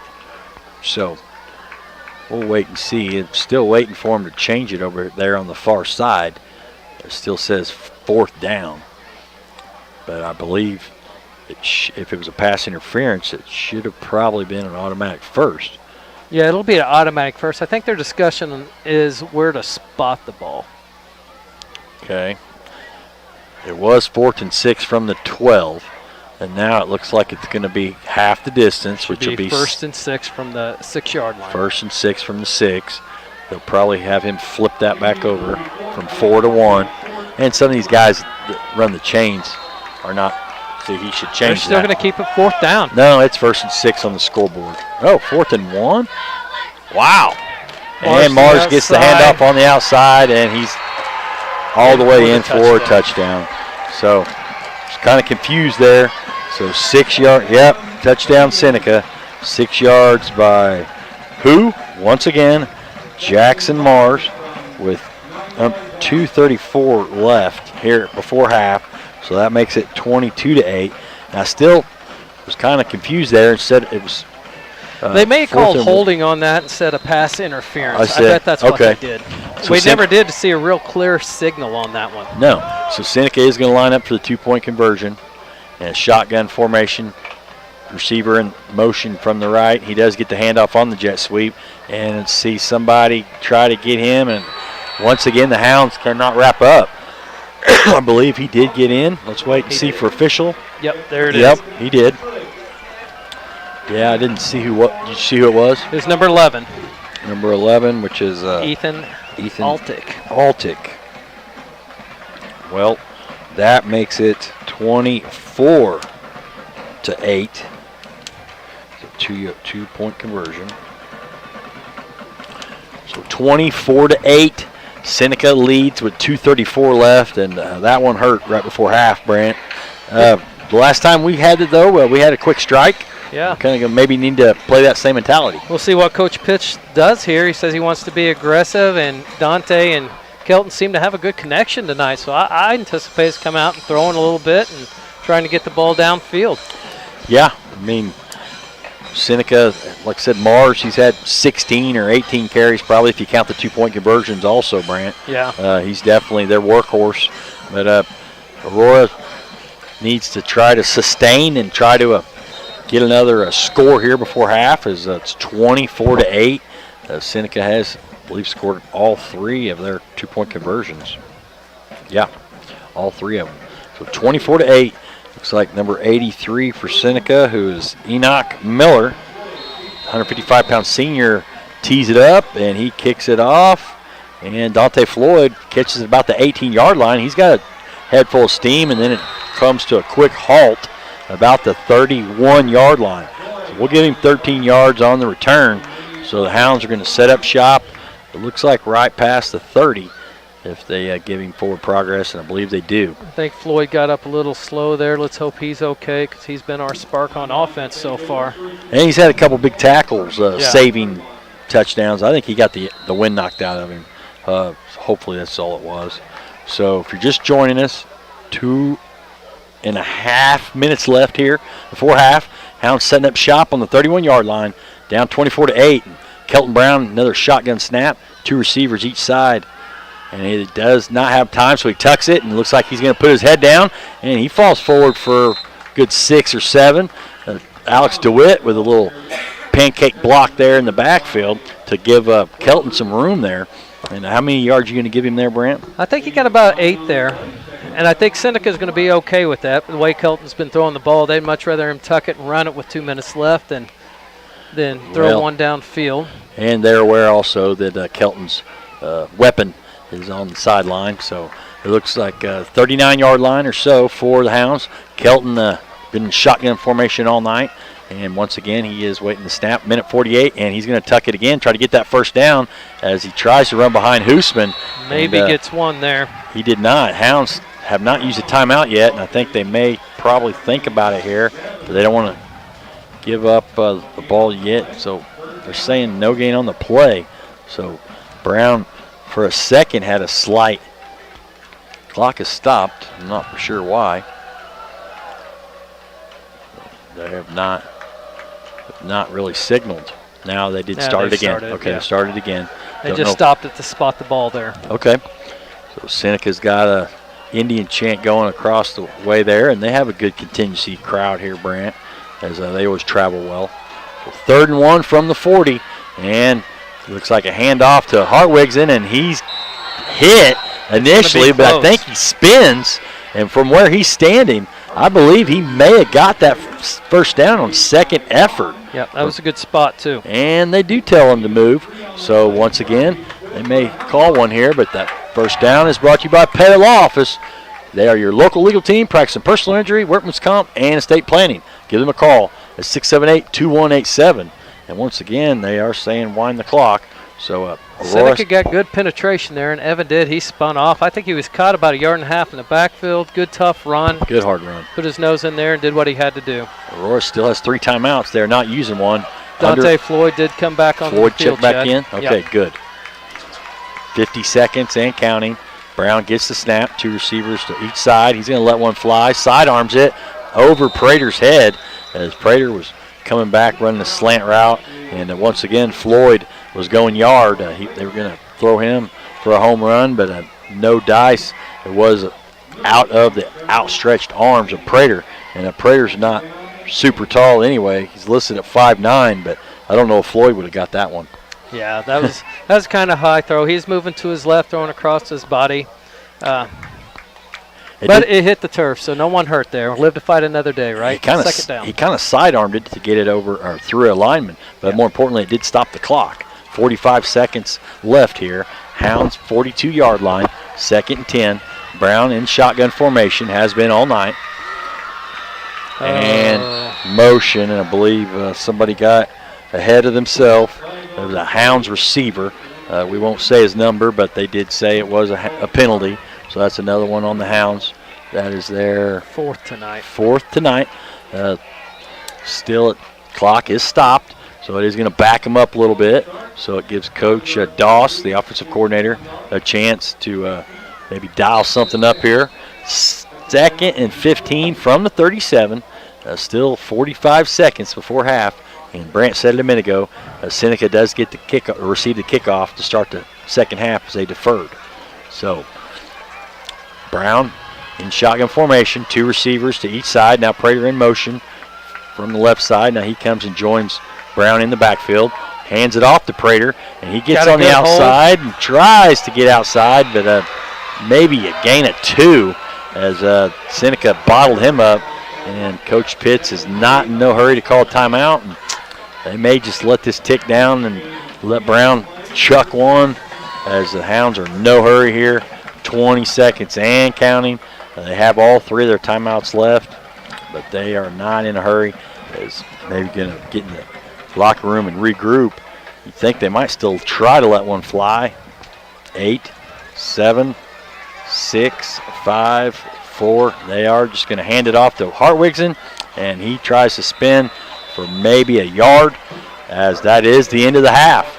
So 24-8 Seneca. Seneca goes into the locker room on the road, comes down to Kelly Field, and they lead 24-8. So we are going to come back with the Sublime Hippie halftime show after this.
Back with the Sublime Hippie and Marketplace halftime show. Go by and see them at their new location across the street from McDonald's in Aurora, Missouri, or give them a call for takeout or curbside delivery at 417-669-1297. Sublime Hippie, Aurora's best kept secret.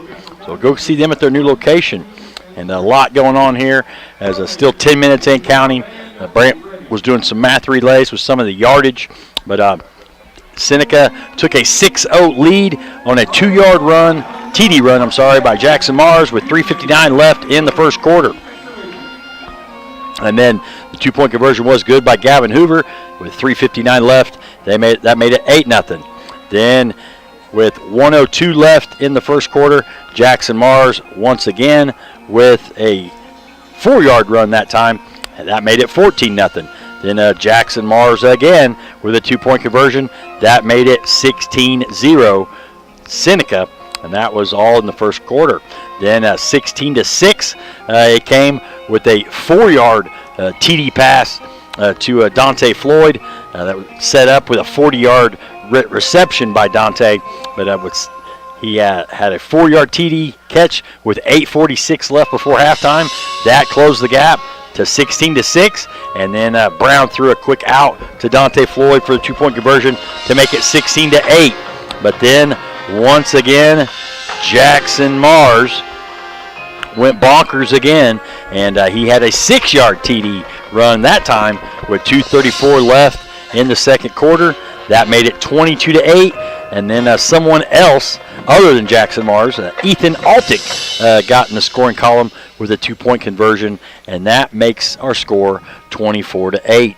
So, Brant, you're going to give us some halftime stats here from either team, or both teams, I'm sorry. Both team. Aurora has 73 yards on 19 rushes. Kelton threw the ball well. He was 5 for 7 for 84 yards. Main target, Dante Floyd. Total 157 yards. The offense is moving the ball pretty decently. Yes. We've only punted the ball once, ran out of downs one time. So that's a positive for Aurora. Offense is moving the ball. Now, here's the other side. Seneca, they've got 124 yards on 20 rushes. And, of course, Mars, he has 15 carries for 88 yards. He's the problem right now. The Hound Dogs need to come up with a game plan against him because they are throwing the ball decent. He's throwing 5 for 7 again for 92 yards, but that run has kind of set those up. A lot of play actions to him. So they've got a 216 yards, 7 first downs, and only 2 penalties and no punts. We got to change that punt. I'd like to see the punters today. Yeah, they've had a couple big plays on the offensive side, throwing the ball, and then Mars, Jackson Mars, like you said, he's been their workhorse, their bell cow, and we said it earlier in the broadcast. There was they produce good running backs. Cheyenne Cummings, Scott Elbert, you thought of another one. Mac Whitehead. Yeah. We were so excited in the 90s to get rid of Cheyenne Cummings, and they came in with Mac Whitehead, and he was just the rebirth of Cheyenne and the Seneca running back. Yeah, man. So, anytime you play Seneca in anything, whether it's tiddlywinks, football, basketball, or baseball, you're going to get a tough contest from them. And we said it in the pregame, the MFA pregame show. They came down here the last 3 times and beat the Hound Dogs the last 3 times. They did travel to Lawrence County and here on Kelly Field. But those 3 games were a total of 7 points that they won by.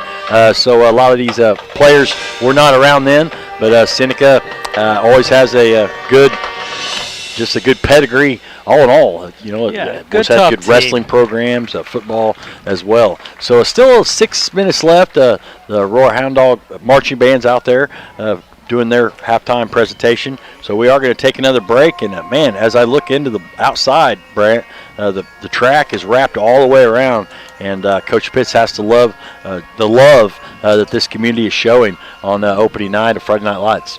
Absolutely. This community is behind the Hound Dogs. They're still behind the Hound Dogs. This game's far from over. If we get hot, remember last year Seneca was losing by 12-0 and came back in the second half. Right. This is a tough draw for our first good game out of the gate, but, we're doing well. We're still in this game. We come out here and shut them down, get a good drive going, we're back in this, down by 1 score. Well, and you said it, a lot of these guys have not had that Friday Night Light experience. So, sometimes it takes getting smacked a time or two to kind of realize where you're at and what's going on. And, the Hounds, Coach Pitts has said it in different interviews. He's going to give it, no matter what, they're going to fight till the end. And like you said, a turnover here, but they're going to have to figure out a way to stop old Black or Jackson Mars. We are. And, actually Seneca was in this situation last year, first-year head coach. They come out of the gate going 4-4. After they got a rhythm, getting the schemes down, they went on a run. Right. So, it may feel like the end of the world if this game don't turn out the way we want, but it's really not. It's a long season, and this is a good team we're playing right here. Yeah. Probably one of the better 2A teams you're going to see. You said it. Yeah. 2A. I'm still having trouble with that. I look across that field, and they look like they have more players than we have. They do. Yeah. We'll have to count that at halftime, how many they have on their roster. But we'll be back with some halftime scores after this.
By Sublime Hippie, but we're giving away 2 B&B theater tickets to Monette, and all you need to do is be the first caller to call Janny at the station, 417-489-2277, and the phrase that pays is DKOD or Don't Kick Our Dog.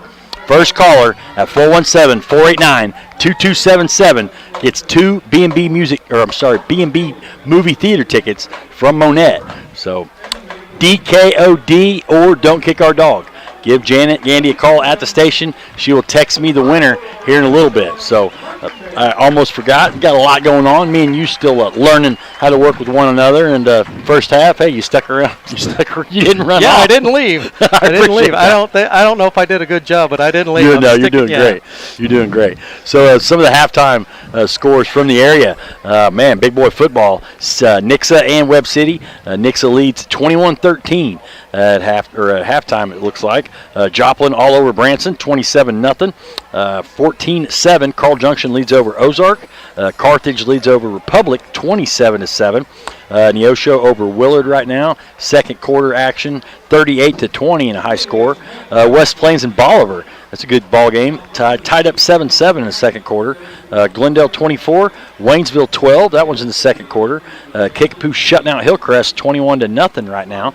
That's in the second quarter. Tell me if they add some time to the clock here in a second. Okay. Camden, I think they will. Camden 21, Rolla 0. Right here at halftime, 24-8. Seneca leads. Mount Vernon 17. McDonald County 7. That's a surprise. Mount Vernon, a very young team, but only won 1 last year. And Mount County is one of those 4A schools, Brant. But Mount Vernon at halftime leads 17-7. Rogersville 14. East Newton 7. Nevada 21. Springfield Catholic 0. Reed Spring 7. And that's all That was in the first quarter. Nevada's leading Catholic 21-0. First quarter action, they did tell me that Reed Spring and Monette got off to a late start because of some lightning and some rain.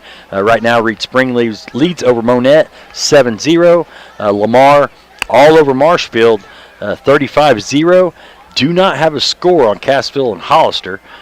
So one of my interns sees that score out there. You might want to text it to me. Ash Grove 12, Diamond 0. That's in the first quarter. Marionville 18, Stockton 0. That last reported in the first quarter as well. And, okay. Well, let me make sure this is right here. I don't know, Janny. You might have to try that again. Matt Lawfer taking somebody to the movies. Congratulations, Matt Lawfer. He had the phrase that pays, DKOD. We've been talking about it. We've been seeing it. And congratulations, Matt Lawfer. We know the Lawfer family very well. We do, and I'm going to protest that win since it was Matt. So I hope you're listening, buddy. Well, apparently he is. Okay, they did add 3 minutes. Great. Okay, some more action. Let's see. Ava 17-7 over Buffalo. That's one of the teams in the district for Aurora. And Forsyth over El Dorado Springs at halftime, 23-16. And that's all the scores right now. We will keep an eye on and try to refresh them as well. So we're going to take a quick break and throw our challenge flag since Matt Lawfer won the B&B tickets. But this halftime show has been brought to you by Sublime Hippie and Marketplace. Go by and see them at their new location. I believe they're open late tonight till midnight on game night or somewhere around there. Give them a call at 669-1297. They're across the street from McDonald's in Aurora. Give them a call for takeout or curbside delivery. So 2 minutes in counting. We'll take one more break. Be back with the second half after this.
Ten, 170 pounds, and he's going to kick it off to Seneca as Seneca leads starting this third quarter. A little squibber, and Seneca does return it.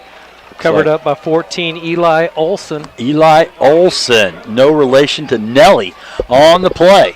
All right, so the third quarter, we're here. Manny Motors is sponsoring the third quarter. Manny Motors is your hometown auto sales and service. go by and see him at 22 East Church Street across from the Hound Dog Water Tower for all your needed auto repairs and service, or give him a call at 417-678-4466. Yep, time to see what adjustments that Coach Pitts puts in. Yes, they are going to start on the 44-yard line. Is Seneca their own? A good field position for them. They're going to start out throwing. They throw the big number 86 on the outside, and he does have a tight end body, and it looks like he's going to be right at the sticks for about a 10-yard catch. Jose Ibarra, the junior, listed at 5'11", 180 pounds. He hits the stop. It is a 9-yard gain on the play. I want to shout out to Mr. Spooner, the principal for junior high, throwing us some H2O right before halftime. Spoon, appreciate you too, buddy. And Kennedy, Mr. Coach Kennedy, for throwing some pizza up at us at halftime as well. So 2nd and 1, Seneca from the shotgun snap. He is going to fake the handoff, and now he's going to tuck it, but I believe there is a flag, and looks like there's some curricular going on back there between DeWitt and is that 52 for Seneca? Yeah, a little extra after the whistle Christopher there. Alexander. I think that's going to come back. We caught him with a hold. It is a hold on Seneca. So what'd you say? They only had a couple the first half? They had 2 the first half, and they come out and get their first one within a couple plays there.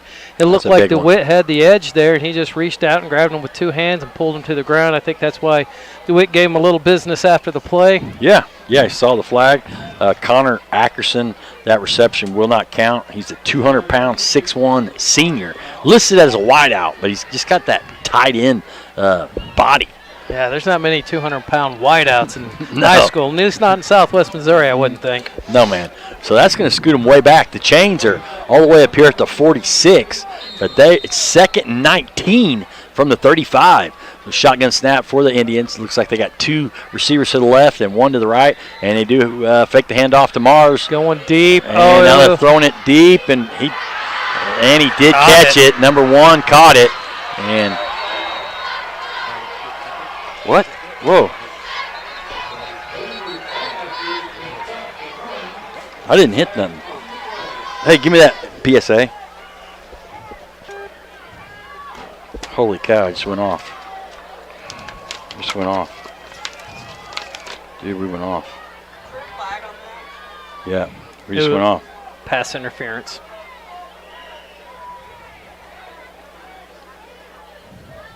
I can't find that cheat sheet.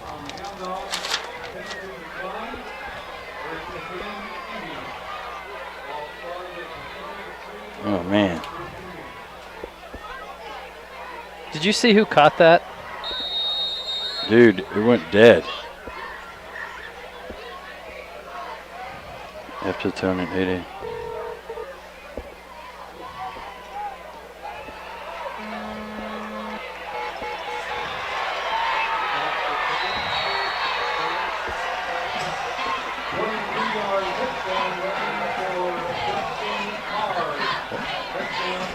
And we are back. Just got knocked off, and Seneca comes back with a touchdown, and I did not really Guess see who? It was Mars again on a 23-yard scamper right when we got cut off. There was about a 45-yard pass to number 11, which is Ethan Altick again. So 23-yard TD?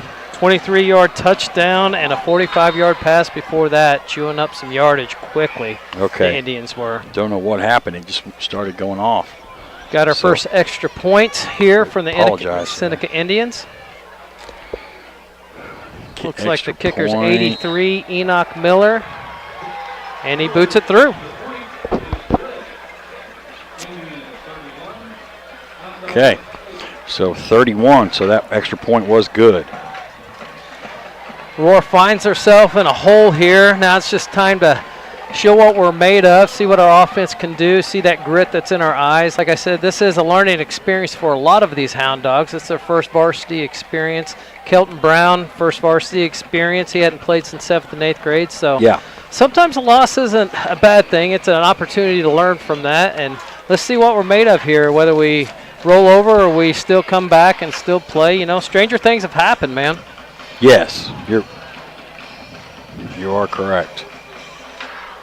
So with 10:47 remaining in the third quarter, it is 31-8, all Indians to this point. as we're set to receive the kickoff. All right. We are back. So I don't know what happened there. Looks like Nate Irvin's back deep to receive. We've seen this kicker pop it up to our up backs a few times. And he's going to kick it a little deeper, but it still goes to... Prater on the 15. He gets back to about the 31. We're going to give him 16 or 17 yards on the return. So... we've started consistently there from the 30-31. Our return game's been pretty efficient. Yeah, we're like you said, this year, tonight, and this year, it could be some growth moving on forward. Like I said, Kelton hadn't had much experience, but he's found a little liking in Dante. So, moving forward, there'll be some good things happening there. Hartwigson's had some good runs. Yeah. Prater's put his head down and run hard as well. And Prater with the handoff, Hartwigson, I'm sorry, gets about a 3-yard.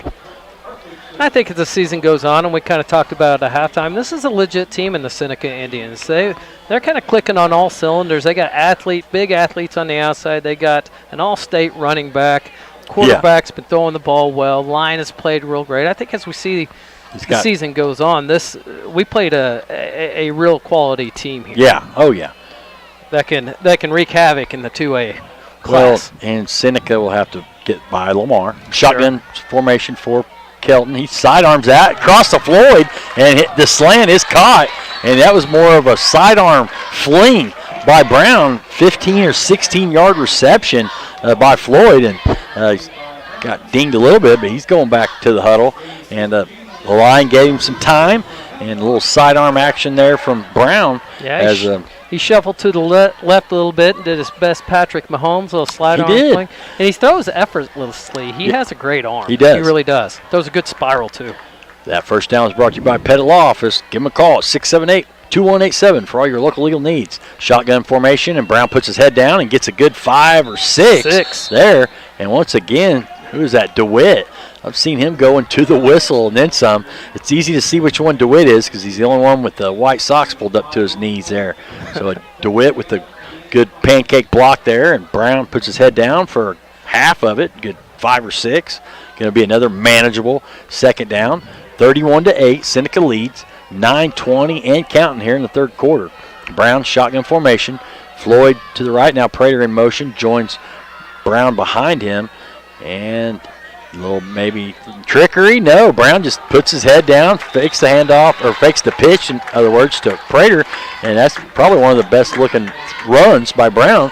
And he thumps one of his linemen on the head, and that was looks like 55. Well, Michael Barrientos on the block. Another first down brought to you by Pettit Law Office. Give him a call for all your local legal needs, 678-2187. And that's what you got to do. If you run that option, they try to string that out. You got to put your foot in the ground, and you got to cut that thing up. And Brown's doing a good job. He's not shying away from contact at all. No, he's not. I was kind of worried about it early, but no, he's not. So formation, shotgun he's formation. Got an open guy.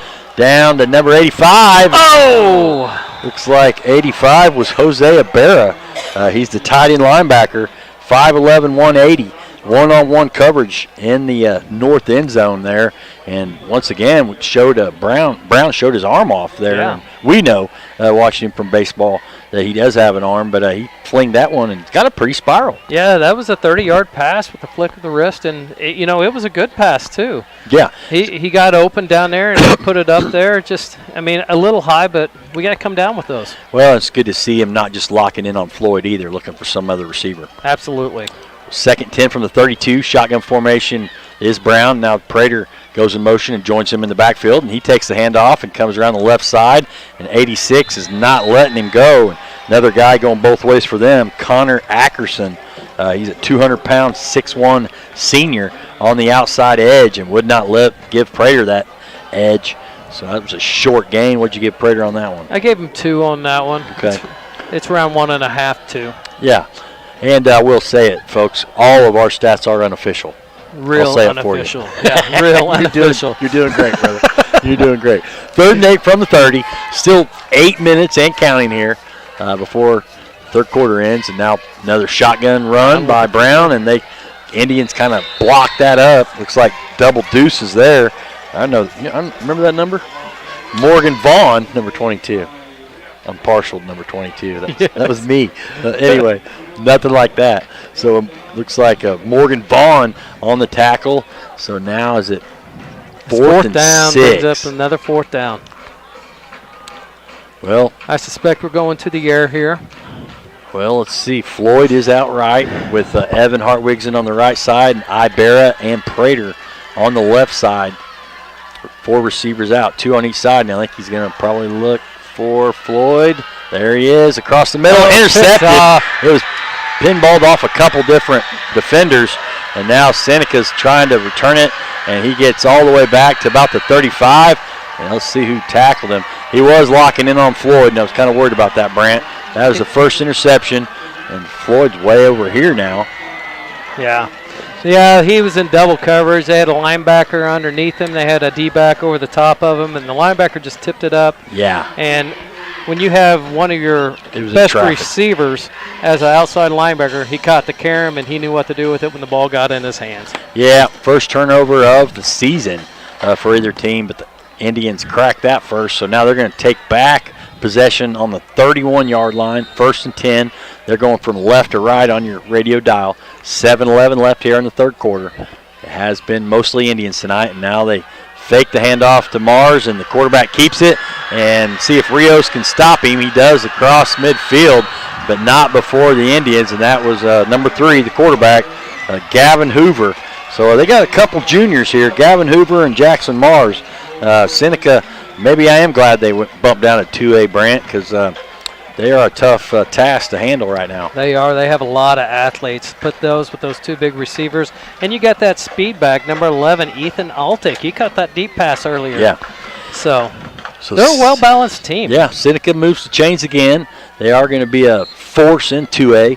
There's a lot of good 2A schools. Fairgrove, Lamar, Springfield Catholic. Hell, we've seen Mount Vernon was winning earlier. They're 2A. Yeah. So 7 minutes and counting. And here Seneca's got a shotgun snap. He's going to let it fly out on the outside. And number 6, it just goes through his hands. And number 11 for the Hounds, Nate Irvin on the coverage. 6 just kind of dropped that one, and that was yeah, that was a good throw. Okay. Blake Skelton, no relation to Blake Shelton. I feel like, wait a minute. Blake Skelton went through his hands, the junior.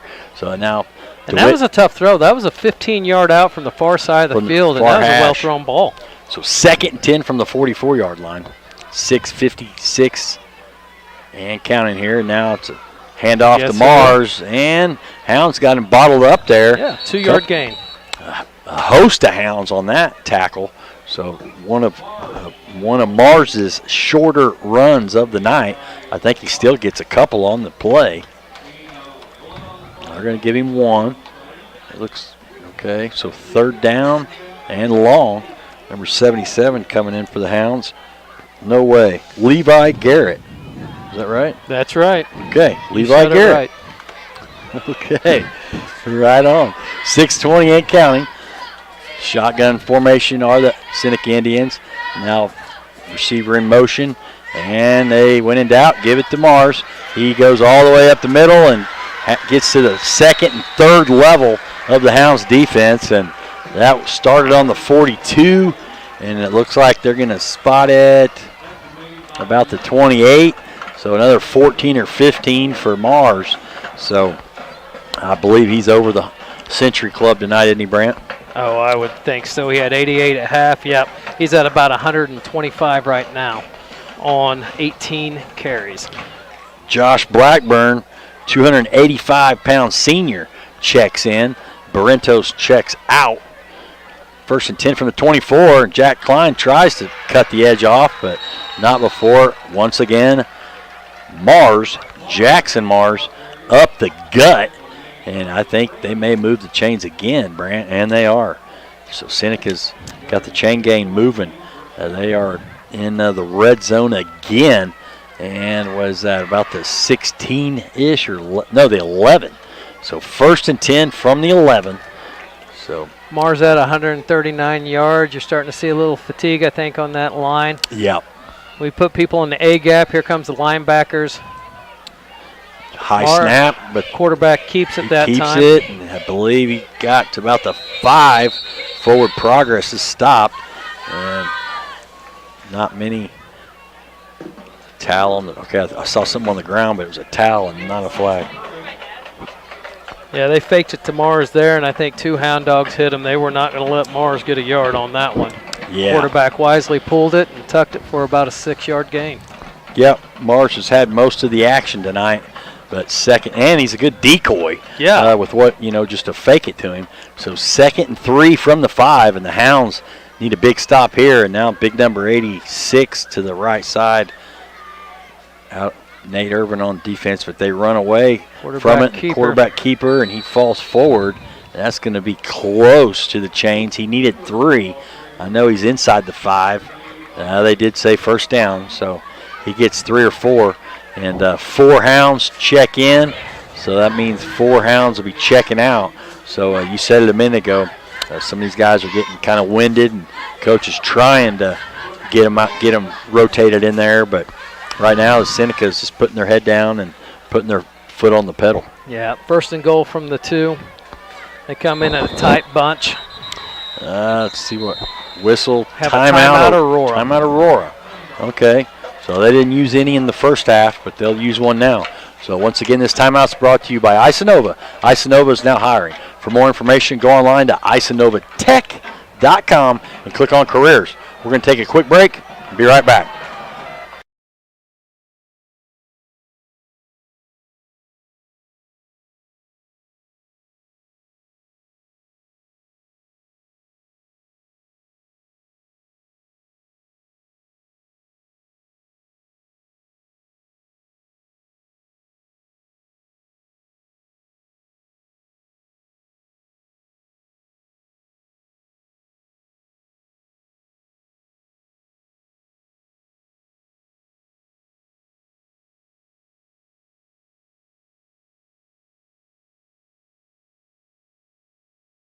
We are back. I don't know if we'll have time for that. Okay.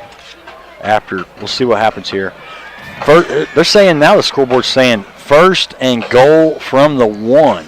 So Coach Pitt's trying to stop the bleeding and burn one of his timeouts. Once again, that timeout was brought to you by Isonova. I'd say he's trying to give some of his bigs a little breather there. This is a pretty good drive. Saw some hands on some knees, so he's trying to give him a little breather, trying to muster something here for a goal line stand. So shotguns formation is Seneca from the 1. And hand off to number 31, and he's upended. He didn't get it. Oh, they did give it to him. Let's see who that was. Who's 31? Touchdown Seneca. Looks like Dominic Wheeler. So Dominic Wheeler with the 1-yard plunge, and I didn't catch if Jackson Mars was on the sidelines or not, but they did give it to Dominic Wheeler on a 1-yard TD. Extra point attempt, 83 is coming out. There's a snap, and the kick is up. And it is no good, wide to the left. Hound Dogs got good penetration. So no PT, no good. 69, Alex DeWitt was in there, almost blocked it. He's down. I hope Alex is okay. I think he's having, the way you look at it, it was a cramp. Yeah, officials timeout. They are going to have the coaches come out. So once again, we will do a sportsmanship reminder. This is brought to you by Access Family Care. Whether it's balls and strikes, fouls or flags, your referees and game officials are a vital part of the high school athletics. If you ever tried your hand at officiating, you know how hard these men and women work. And you certainly know that they would never miss a call intentionally. Keep these things in mind as you attend sporting events. After all, respecting officials and authority figures is one of the most valuable lessons that we can teach our students. This message has been brought to you by your friends at Talon Sports and the Missouri State High School Activities Association. That sportsmanship reminder was brought to you by Access Family Care. They have locations in Aurora, Mount Vernon, Cassville, Neosho, and Joplin. So we'll take a quick break. DeWitt, I believe, is cramping up, so we'll be right back after this.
All right, we are back. Seneca's getting ready to kick it off. Looks like number 83, Enoch Miller, kicks it off to number 11, Nate Irvin, I believe. About the 15, he gets a little head of steam and gets some good yardage up to about the 35-yard line. Make sure I gave him the right correct. Yeah, Nate Irvin, senior, 165-pounder. So once again, Aurora's had average good field position to start off. They have received a couple more kicks than Seneca. Yes, and it's worth mentioning DeWitt did just come off the field. It was just a cramp. He appears to be okay as we start this drive out here. Yeah, he is standing over here by the trainer and probably can't get enough fluids in right now. But, yeah, he does look like he's okay. 37-8, Seneca leads. Still 4:19 left here in the third quarter. Brought to you by Manny Motors. Shotgun formation is Kelton Brown. Prater joins him in the backfield. And now he's going to pitch it to Prater, and there's not much room as Prater falls forward for a yard or two. And a little pitch there. Little option to the right, well played by the Indians. Linebacker picked up the quarterback. D-back came up and got the pitch back. Prater really made something out of nothing there, put a move on in the backfield just to get back to the line of scrimmage. So great effort. They gave him one after all that activity. But you were a quarterback, or running back for us, and then quarterback, so you're very familiar with the option. Yeah, my junior year I was a running back. My senior year I was a running back that took snaps from the center. I wasn't much of a quarterback, but I could run the ball. Kelton's running for his life. Right up the middle. I think that is the first sack by Seneca. That Number started 63. On the 36-yard line, and now he's back. Nicholas Stevens came right up the middle. The ends crashed in. Kelton stepped up, and Stevens came right up the middle for the first sack of the night. So that was the first sack. The line has held up for the most part. Brown's had some good completions, plenty of time. Speaking of your junior year, you were a running back, and I caught my only touchdown from against Seneca on homecoming. Remember the old arrow where I was the left tight end and come all the way across, and you come around the pitch and chucked the duck to me, and I got lucky and caught it. And that was my only varsity touchdown in my career. Anyway, 2:45 ain't counting here. 37-8 is the score. Brown in shotgun formation. Now he drops it, and he picks it back up and tries to get it to Prater, and now the Indians recover it. Yeah. And I think that was going to be ruled a forward pass. It may have looked like a fumble, but he did throw it forward. Well, the official signaling fumble there. Yeah, they did. He probably should have, that's lack of reps, after taking a couple of years off. He probably should have just fell on that and took his losses. He dropped the initial snap. It was a little low, but he could have handled it, dropped it, and then kind of hit the panic button. I thought he tried to throw it forward to Prater out there, but the officials say that it was a fumble, so it is a turnover. Second turnover for the Hounds tonight, one interception and one fumble. So now Seneca, I don't see Jackson Mars in there right now. No, looks like Mars is taking a rest. 26, first carry for Landon Dodson, the senior, 5'7", 175. He falls forward. Looks like he got about 6 there. Yeah. So, they may be giving Jackson Mars some time off here as Seneca leads comfortably here, 37-8. 2:05 in counting, and gotta think different quarterback in there too now. Looks like number 13, Caden Klaus. Nowhere to go there. Yeah, nice penetration by Levi Garrett. Came right over the middle and got the ball carrier about 2 yards deep in the backfield. Chewed that running back right up, didn't he? I see what you did there. That was clever. That was clever. Okay. Minute 40 and counting here. And I do realize that you said I threw a duck right in front of everybody. I appreciate that, bud. Hey. I'm just surprised you caught it. So I did. First throw of the night for 13. I think I run the wrong route too. Caden Klaus was the First quarterback. throw. I couldn't see who he threw it to. It was a little wide receiver screen, picked up about 4 or 5 yards. So Caden Klaus, the acting current quarterback, is a sophomore, listed at 5'9", 150. So given Gavin Hoover and Jackson Mars a little break here as we are winding down the third quarter. Once again, this third quarter is brought to you by Manny Motors. He is your hometown auto sales and service. Give Manny a call. He's right across the street from the Hound Dog Water Tower at 678-4466 for all your auto repairs and service. And here goes 26. And the ball's on the ground. Recovered by Seneca. Seneca just gets the lucky rolls and breaks. As once again, 26 had a good gash up the middle. Good strong run, Dragon Hound Dog. That was 4th and 4 is what it said. And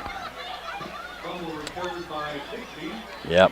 Good strong run by the senior. Hound Dogs were hanging off of him.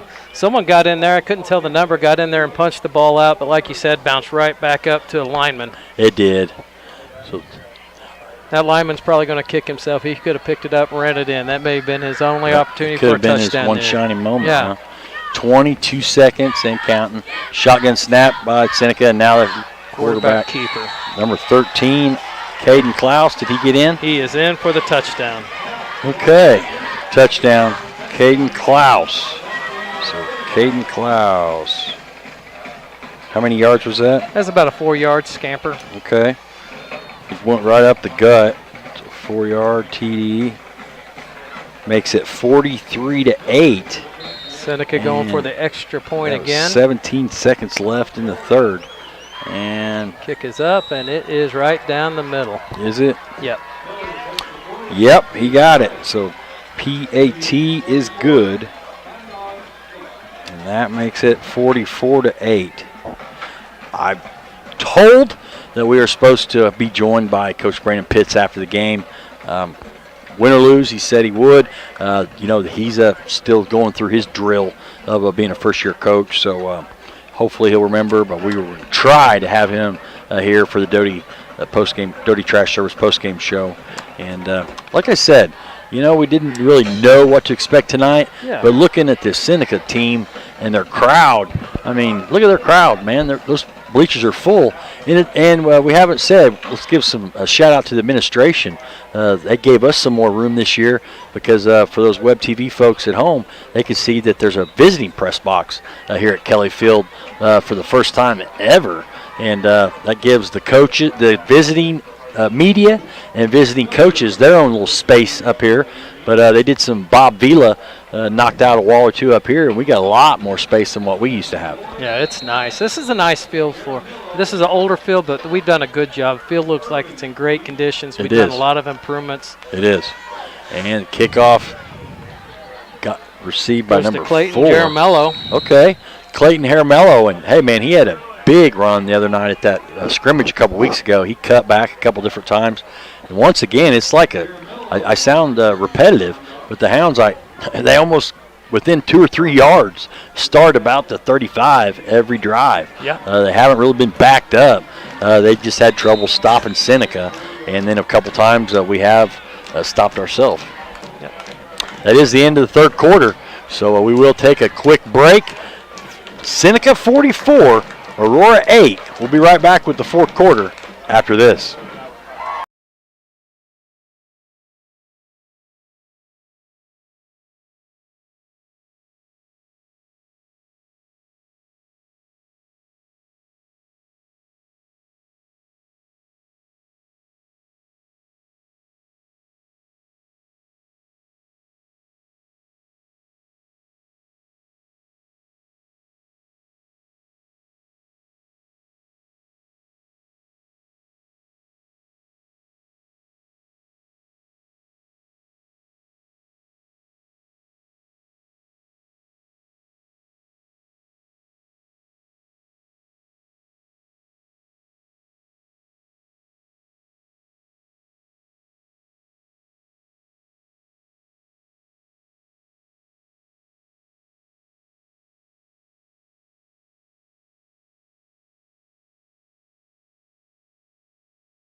All right, we are back. 12 minutes on the clock means the fourth quarter is starting. Fourth quarter is brought to you by Matt Maple Century 21 Family Tree. Are you looking to buy or sell your home? Let Century 21 Family Tree help you with that transition. Give them a call today at 417-678-2121. a Century Family Tree, let their family be your family. Brown still out there. Shotgun formation. Hounds start shop up on the 34-yard line. He's going to air it out. Looking for Floyd got a again. step. And unfortunately, Floyd had a step, but the ball was overthrown. I think it landed out of bounds. I don't think Floyd could have walked the tightrope on that one. No. Still, a lot of folks still here, though. Not giving up on these hounds yet, Brant. Yeah, that was a pretty decent throw under the pressure. He did have a guy at his feet, which probably caused him to throw a little bit high there. Good route. And this is a tough way to start his Aurora hound dog career for Coach Pitts. But, he's still out there coaching. He's still out there teaching. Yeah. He knows it's going to take a while for these guys to gel. Sure. And good run. Was Nice, that tough run. Evan Hartwigson. Wanted to say Kevin, but nope, it's Evan. So good run. But, yeah, you said it with Coach Pitts. 16, I believe, freshmen, 13 sophomores, 10 or 11 juniors, and then I think there's around 12 seniors. So, the bottom, or actually over half of the team is a freshman or sophomore. So, moving forward. And you can tell there's no quit in them. They're still hustling. They're still fighting. Right. So that's a good sign. Brown in shotgun formation. He's going to look to pass again, and instead he gets twisted up and caught by a pack of Indians, and nowhere for Brown to go there. So they had him corralled pretty good there. That was a jailbreak. Yeah, he tried to spin out of it, but when he tried to spin out of it, he spun into 2 more Indians, and not much room there. So I believe that's going to bring up 4th down, and Coach Pitts sends Alex DeWitt back there as he's got over the cramps. So now he needs to get his boot ready and boot it. I do not see a defender back. Okay, now Seneca sends number 13 back there, Caden Klaus. So DeWitt does get the snap and kicks it past midfield, dribbles down to about the 35-yard line. So Hounds gained 1 yard on that drive, and then were stalemated. So 9:49, and unfortunately we weren't hoping it would, but they call it the mercy clock. I believe it's running. Yeah. So we started late, and we may end up getting out of here normal time, but 9.5 minutes, and now the turbo clock is what they call it, is running. And still a lot of lessons we can learn in this game. Yeah. There's still things we can go through. I mean, game's never the same as practice, so this is still a good experience. Well, and sometimes humble pie, it doesn't taste real good, but moving forward, that confusion. I think we had 10 players on the field there. Yeah, not for sure that the linebacker there was not ready at all. He was yelling for some help, and now we get another fellow out there as Keaton Smith, 5'10", 280-pound junior, checks in. And I think you're right, Brandon. I think we only had 10 dogs in the fight, so back to 11. 44-8, Seneca does lead, and different guys are getting some playing time now. And quick count by the Indians, and I believe some Hounds were eager to get over there, and yes, it was offsides. So is that what, Aurora's? I think that's our 5th penalty of the night. Not bad. Not bad. I mean, for a inexperienced, like I said, there's nothing like Friday Night Lights, man.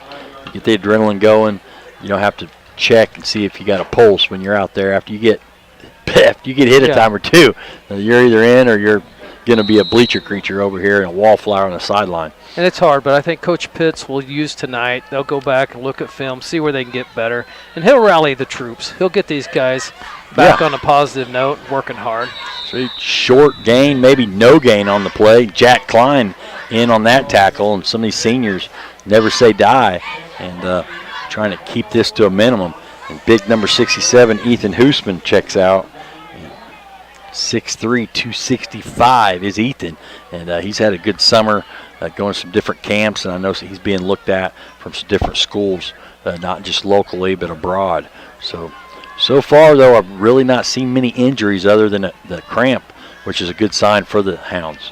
And there goes Indian up the middle at 27. I couldn't say 27. So some new guys in here. Landon Brown He tried to go downtown, but he got cut off about the 42-yard line. But after a gain of 15 or 20, and that was just a draw up the middle, wasn't it? Yes. Yep. Nothing fancy about that one. Just handed it right up the middle. Another good Indian running back. Yeah. With decent power, decent size, right up the middle, dragging hound dog tacklers. Yeah, they got a lot of talent over there in Seneca, and I'm just surprised as how many people that they went down their enrollment. But 26 on the carry, and he spins. That's Landon Dodson. He spins for a minimal gain to say, but now Seneca is rotating some different players in there, and I don't blame him. Up 44-8 as Aurora's. Some of those guys got their hands on their hips, and like you said, it's hard to simulate how you're going to feel in the second half, especially as a little thrown in the flat by Seneca, and good tackle. Who was that, number 8? Trandon Darnell. Good job, Trandon, on that tackle. It was 2nd and 4 from the 36, and pretty much no gain to 1 yard on the play. I'm seeing some more underclassmen checking in for Seneca as 3 more Indians run off the field. Want to remind everybody, and join me in the morning. I got kind of something going on. My 150th show tomorrow morning on KSWM AM 940. It's called the Saturday Morning Shoot Around, and we'll be we'll be filling in all the high school scores. Oh, fumble. 26 put it on the ground. I couldn't see who stripped it, and they did get it. On the ball. Good play. 42, Jansen Hunt. So the sophomore, 6 foot, 190-pounder, gets the first turnover for the Hounds. And now the officials timeout. So I'll finish what I was saying. Tomorrow morning, the 150th show, we launched that the day that Aurora's football program got inducted into the Missouri Sports Hall of Fame back on October 16th, 2019. And tomorrow will be the 150th show. We'll cover all the area high school scores. Baseball, the boys of summer, man. There's some good MLB races going on in the division as well. And talking footballs around the corner in the NFL. College football next week. I know there's some big top 10 matchups. I don't know if there's any big marquee matchups this week. But please join me from 8 to 9 a.m., and we'll be having some fun in the morning. And I do have a little 3.5 minutes that go back to school with me, as my Aunt Kim is going to give us the origin. I have it recorded, the origin of the hound dog, and it goes way back. So we'll have a little history lesson as well. So that's 8 to 9 a.m. Right here on KSWM AM 940. So we are back. Brown is back behind center. And he gives it to Prater, and once again, Prater is hit in the backfield, and there really wasn't nowhere for Prater to go. So minimal gain for Prater, as he's had 6 or 8 carries tonight, but hasn't really been bottled up for the most part. Hasn't really been able to get on the outside like he likes to do. He likes to have some space between him and the defenders. 4:40 and counting. Turbo's still here. Hounds from the 35-yard line, 2nd and 10. Kelton Brown in shotgun formation. 2 receivers to the left, 2 to the right. And Kelton throws it to Rios. I believe he catches it, and he tries to shake and bake. He does move forward. Give him, 5 or 6 on the play. So positive. And you said it, man. So many things to learn from this game. And wouldn't it be great to end this game on a drive going to Cassville next week? Yeah, give him a little bit of momentum here. I think that's why Coach Pitts is leaving his offense in.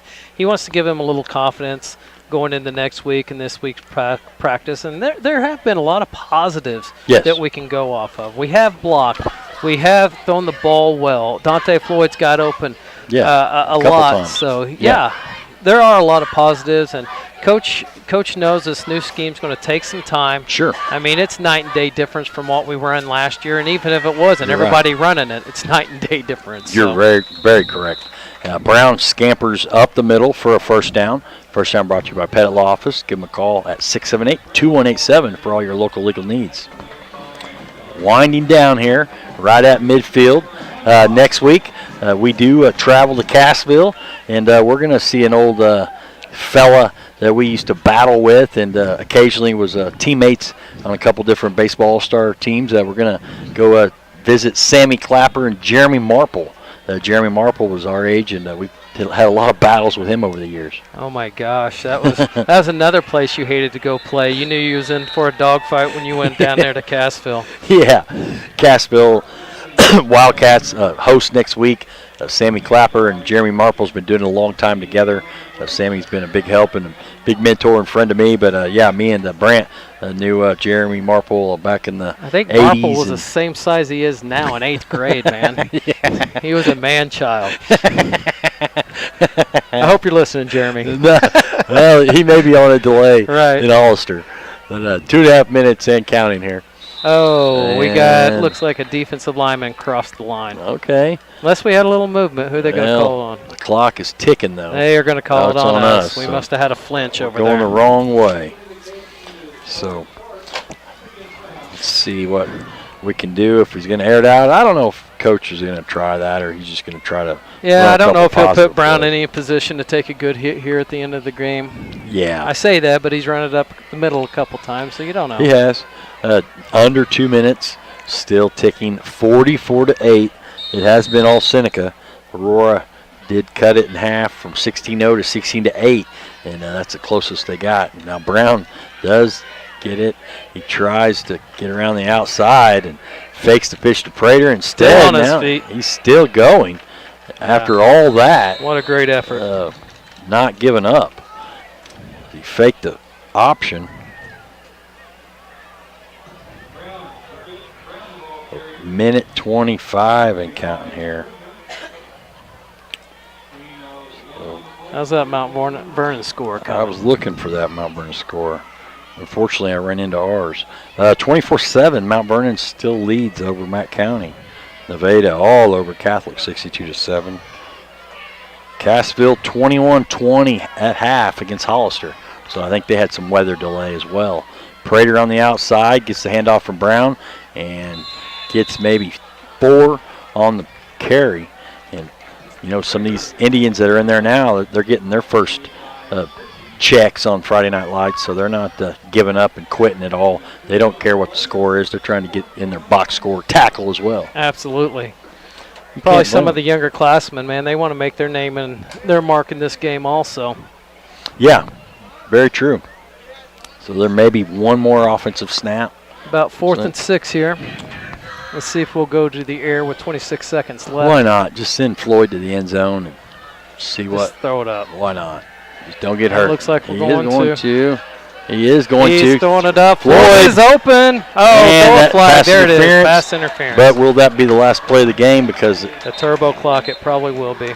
8. They do stop it under 10 seconds. So that play was from the 46, and Brown lets it fly all the way down to about, what, the 15? Yeah. So there is going to be time for one more play. I don't know why they're coming back. On high school, it'll be a 15-yard. They're going the wrong way. He aired it out. So let's see where they put it. Was on the 46. Yeah. So 31-ish. Yeah. Be first down on the 31-yard line. 8 seconds left. So that'll be, what, the 9th first down or so. We had a lot of early, man. We had, what, 4 on the first drive? Yeah. Seneca kind of bottled us up. So it looks like we do have time for one more play. 8 seconds left. Shotgun formation is Brown. Hartwig's in motion, fakes the handoff. Brown does, and he's looking for Floyd again. Got him again. In the end zone. Oh, Floyd never saw it. He did not see Floyd it. never saw it. So that is going to be the ball game. Decent pass and had a chance. So that is the ball game.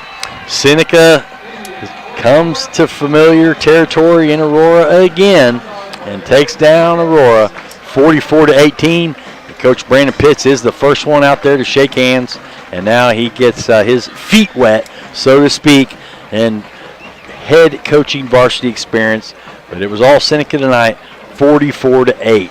So we'll take a break, come back with some stats, and then come back with the Doty Trash postgame show after this.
And we are back with the Doty Trash Service post-game show. And looks like Coach Pitts is going to make his way up here in a minute. But this post-game show is brought to you by Doty Trash Service. The post-game show is brought to you by Doty Trash Service. Don't start a project without contacting them first. They make the cleanup easy. Give them a call at 417-678-1350. And looks like he's still walking, so I'm going to give a score summary real quick. Looks like, hey, buddy, it looks like Jackson Mars started it with a 2-yard run with 3:59 left in the first quarter to make it 6-0, and then the 2-point conversion was good by Gavin Hoover to make it 8-0 with 3:59 left in the first quarter. Then Jackson Mars again with a 4-yard run with 1:02 left in the first quarter, made it 14-0. 2-point conversion by, yes, Jackson Mars, made it 16-0. Then Aurora came back with a 4-yard TD by Dante Floyd with 8:46 left in the second quarter to make it 16-6. The 2-point conversion was good to Dante Floyd. That made it 16-8. And then Jackson Mars with 2:34 left in the second came back with another 6-yard TD to make it 22-8. And then Ethan Altick had a 2-point conversion, made it 24-8. And then looks like it was then next was Mars again with a 23-yard TD, made it 30-8. Then they started kicking extra points. The extra point was good with 10:47 left in the third quarter to make it 31-8. Then 37-8 it was with Dominic Wheeler, had a 1-yard TD to make it 37-8. Extra point was no good. And then they closed it out with Caden Kloss with a 4-yard TD, and that made it 44-8 was your final score. So we are joined by Coach Brandon Pitts. Coach, congratulations on getting to see what the Aurora community comes out and shows you in the first game of the season. Yeah, it's awesome. Yeah, the track was full. There's a lot of folks coming even in the second half when Seneca got a couple touchdowns ahead. Nobody was leaving, and just shows how much the Hound Dog community comes out and supports the Hounds. And a lot to learn, but seen some good bright lights, bright spots on with your team as well. Yeah, Kelton is a guy that's done really good things for us all year. He's our quarterback, and tough, man, tough as nails. He went from a guy that's never played to all of a sudden he can throw the ball a little bit, he can sling it. I thought our pass protection was pretty good up front all night. There's some things we can clean up offensively. I think, we go down and score on that first drive. We don't have that silly penalty, and that's coaching, man. That's on me. We don't have that penalty, and we go down and score, and we're feeling a little differently about ourselves. One of the things I noticed, coming in is there's not a whole lot of confidence in our kids just yet this summer, but we've gotten more confident, right? And we're going to continue to get more confident. And I told them in my huddle, I'd pick them over anybody on that sideline any day of the week. Yeah, some of your experiences, the big boys up front, but some of these other backs and receivers have been waiting their turn. You played Friday Night Lights, so sometimes you can't simulate it, Coach. No. You just got to kind of go through it. And this is a growth year. You're not going to implement your system in 1 year, but it is good to have some of those older guys that's been through the trenches lead the way for some of these younger backs. Yeah. That's one thing that we told them all year long is we're going to live and die by our offensive and defensive lines, and there's some things that happen to us that I need to go back and watch film, and I know it's not a talent thing, so on me it must be a coaching thing. So I'm going to watch film, and I'm going to do what I have to do to clean it up and get our guys better prepared. Well, Kelton looked like he kind of found a favorite target tonight. That not the 4-yard TD, but the 40-yard catch to set it up over the shoulder by Dante. Heck of an effort, but Dante showed some stride tonight, and Kelton showed that he does have an arm, and I even seen a little Mahomes a couple times, kind of almost sidearm, getting it through that traffic at the defensive and offensive line. Yeah, every now and then he can sling it. He's a baseball guy and a good basketball player, and every now and then I see it. It's more and more. What I'll say is Dante's a guy that's I felt like is one of our more athletic players. When I'm coming in looking at a roster 6'3", 185, holy cow, let's use him. Big target, and he showed why he's a good player. I saw Whitlock with the cramps earlier. No major injuries other than cramps. I see a couple guys maybe get the air knocked out of them, but for the most part, a good healthy report coming off the field. Yeah. So one of the things we do a little differently than some teams is, we don't condition in the traditional, hey, run gassers way. We practice hard, we practice fast, and we'll give our guys a whole lot of breaks outside the water breaks. We give them about every 20 minutes. Outside of that, it's constant go, go, go. And, I was kind of pleased with it that we didn't have a ton of cramps, but, there's still some things that I can do better. I will say this. I haven't said it yet, and I need to say it. What Coach Hilburn has done at Seneca is a big deal. Yeah. That's where I want to take this program. I want to emulate what he's done there. They're tough kids. They're strong. They're fast. And, give me a couple years in our weight room and give us, a couple years in our system. And, we're going to be right there. I thought we stood strong against those dudes. I'm just telling you, I believe it. They whipped Joplin at their jamboree. They scored twice on Webb City. Wow. That's a good Class 2 program all of a sudden. Unbelievable. Yeah, they had some fans, great contingency, a lot of players. But, me and Brant were saying it throughout the broadcast. There's Lamar, but they're going to be one of the tougher Class 2 schools. Talking about that, district assignments and alignments just came out. What do you think about our district? There's a little familiarity with us, with Cassville and Reed Spring, but we don't know a lot about Osage and Clinton and Buffalo. We know a little bit about Osage. We've played them this summer. Okay. Very big, very physical team. They've got a running back, a move-in from Hogan Prep, just a sophomore. Doesn't play or look like a sophomore. Check his birth certificate. Yeah, I'd like to. I think he's older than I am. Right. But they're well coached. They'll be good at the end of the year. And I'll be honest with you, and this is not a shot at anybody. I think we got a chance in that district to make a little bit of noise, and we can start doing things just a little bit cleaner.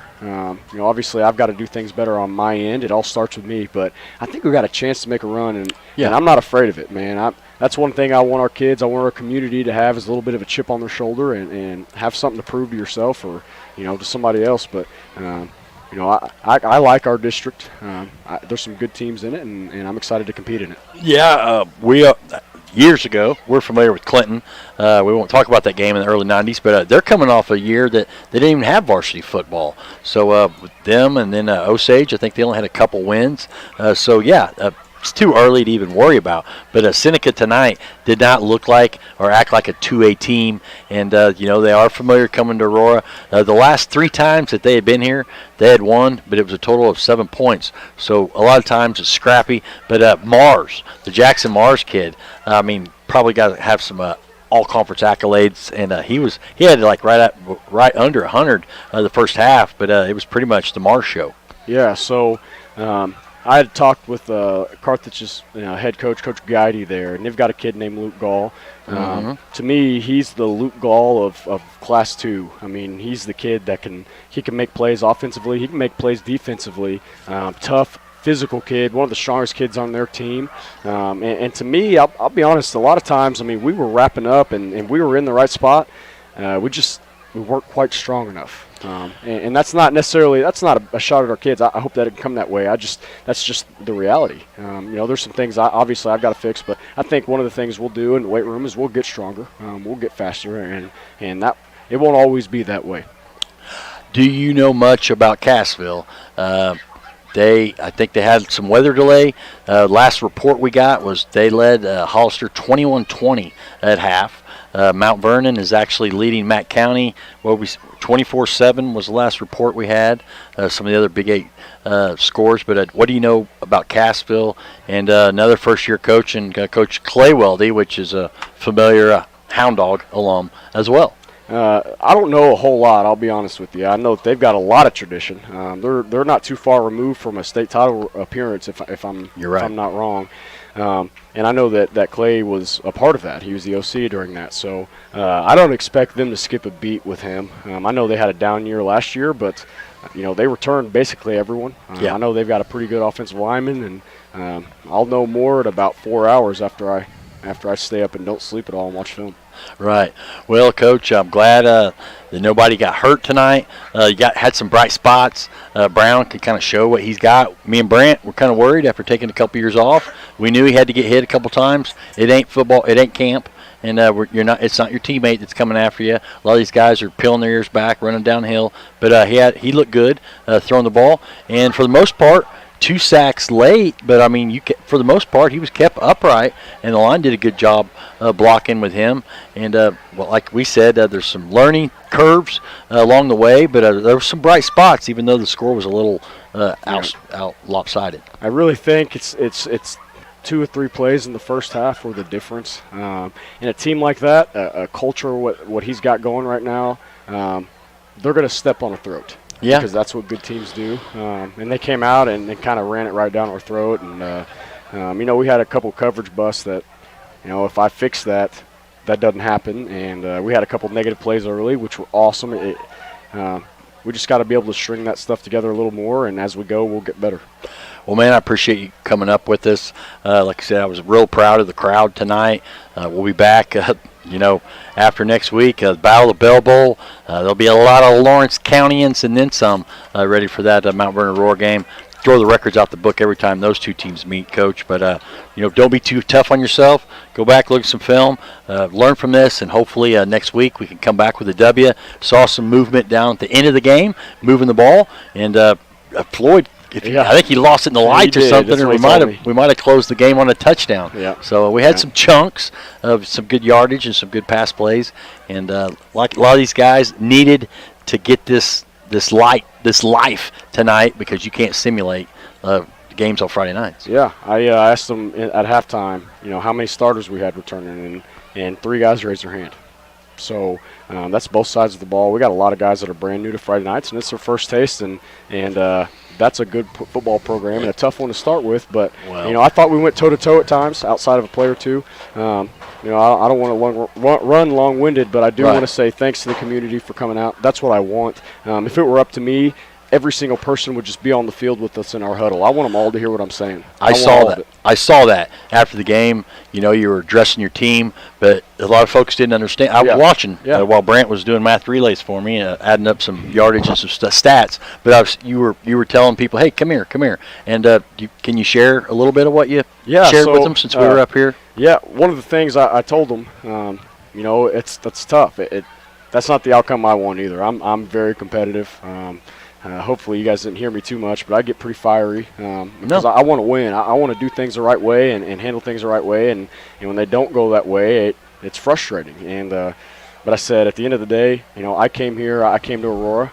You guys have been with me all summer. You've committed to me. You've been consistent like I asked them to be. I wouldn't pick a single kid on that sideline over them. I love them. I was bragging at the beginning of the game on the 4 captains. Tell me a little bit about them real quick. I mean, they've been endured. I think they're the only 4 that have played all 4 years. I think there's a couple more guys. I think James Schutte has. Oh, okay. Dante Floyd has. Okay. Okay. But those guys are, they have the captain's spot because I look at them as our 4 leaders, our most consistent. They never miss a day. They communicate really well. And they've seen the program with 18 kids on the sideline. Yeah. I mean, they've seen that before. Yeah, you're right. And it's a credit to Coach Weldy on getting those numbers up a little bit, and they're the difference. They're the difference makers on our program, and a guy like James Schutte, who's not a starter, but he goes in and makes a couple big plays. I mean, he's back to back. I mean, he can play for us a little bit. Yeah. A guy like Dante, he's starting to find his voice as a leader. He's starting to do that. Took him a little bit. He's got some. Sometimes he's not always focused, but it's starting to happen for him. And to me, those 4 that we put out there emulate everything I want. I want our team to love each other. I want them to be consistent, and I want them to work hard. And they did that all summer. Yeah. Well, Coach, I appreciate you coming up here and taking the time. Good luck next week. Coach Brandon Pitts from Aurora High School. Thank you, Coach. Thank you. We are going to take one quick break, come back with some area scores, Big 8 scores, and some yardage. Be right back after this. What was the yardage?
closing things up at the Doty Trash Service postgame show at Kelly Field. This postgame show is brought to you by Doty Trash Service. Don't start a project without contacting them first. They make the cleanup easy. Give Waylon and the gang a call at 417-678-1350. And Brant, Coach Pitts probably didn't want one of the last things you want to do after getting, run up and down the field is to come talk to the media and the public. But I thought he was real mature with his answers and honest answers. And it is frustrating, but I was kind of proud of the way he plugged in with the players, the community, and, hey, don't grade me on one game. Right, absolutely. And you could tell he's a great leader, too, because never once did he blame anything. He just put it on his own shoulders, and he said, I got to get better. This is my fault. Got to change a few things. And that's a leader, man. Take some responsibility, whether you deserve it or not. Yeah. Saying we're going to keep going. The highs and the lows. Right. I really do anticipate great things going forward from the Hound Dogs. Learning experience. Yeah, for sure. So you got some stats for us? Yeah, tonight the Hound Dogs had 119 yards rushing on 31 attempts. Brown had the most of them. He had 67 yards on 13 attempts. Hartwigson had about 40 yards on 10 attempts. Passing yards, Kelton threw 11 times for 108 yards. His big target, Dante Floyd, had 96 of those yards, so that was a good night. If he wouldn't have lost that last one, he would have had over 100. Absolutely. Total yards for the Dogs, 227. First downs were 9. We did have that one interception that caromed off that linebacker. Only 6 penalties, so a pretty clean game, and 2 punts. Yeah. So now Seneca, on the other hand, they had 225 rushing yards on 33 rushes. Mars had 19 of those for 139 yards. Great effort by him, about 7 yards a carry. And he's a legit back. He really is. Coach said he's one of the strongest players on that Seneca team, and I believe it by some of the tackles he broke. Yeah, and he's only a junior. And he's only a junior, yeah.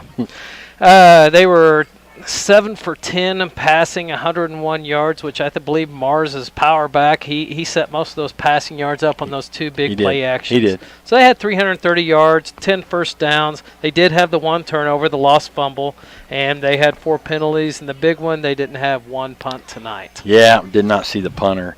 But, the Hounds, it was a learning curve. Sure. He said it. I think 3 starters back, 91% of the actual yardage that was gobbled up, graduated, was gone. So, a lot of guys got their opportunity.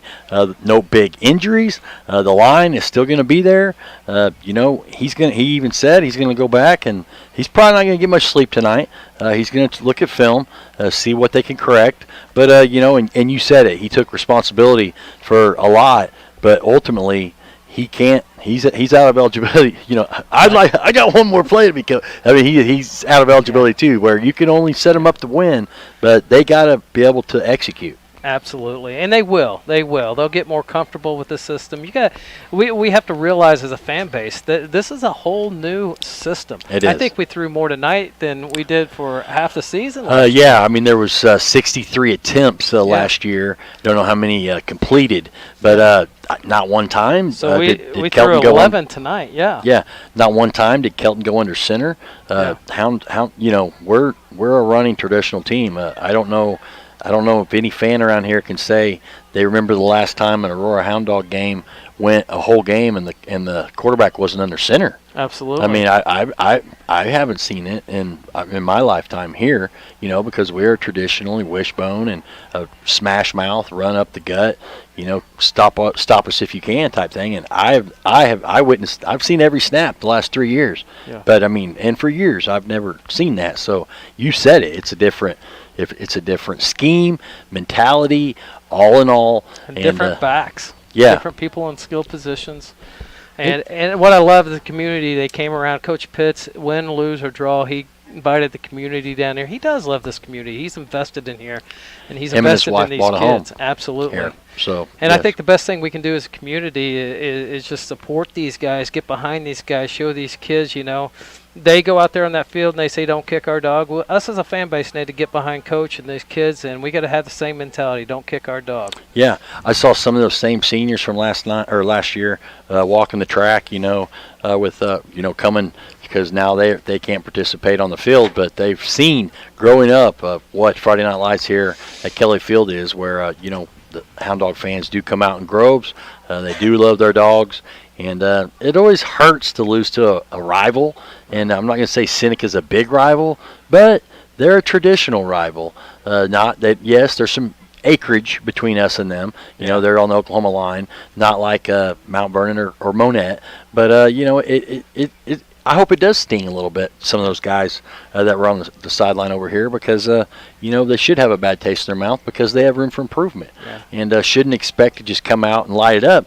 But that team that we just saw tonight is not your average 2A team. That's a tough draw right off the bat. We're going to find out in 4 or 5, 6 weeks that was a legitimate team. There's going to be a showdown between them and the Lamar Tigers coming up pretty soon. Yeah, I'm kind of anxious to see what their schedule's like moving forward. But, yeah, you know, they'll have to go through a Fairgrove or a Lamar, but they are a salty and nasty 2A team. Plus, so, I believe they have one of the better backs in the area, and that's in all classes, I believe. Yeah, I believe that too. I think they got him out of the game at the right time. You don't want to get injured when you're up 30. But I expect good things moving forward. We'll play peekaboo with Seneca, since we know they won't end our season again like they had the last 2 years. So we'll be keeping an eye on them here towards the middle and end of the season. But they came with their guns loaded tonight. And, you know, like you said, we never saw the punter.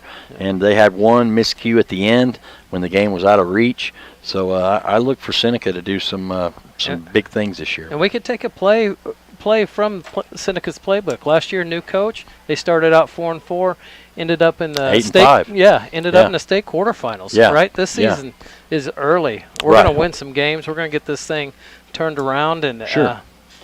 You know, coming off a Big 8 East 6-0 record, you know, they had a lot of seniors leave, so a lot of those guys, like we've talked about, don't want to sound repetitive, but had to wait their turn.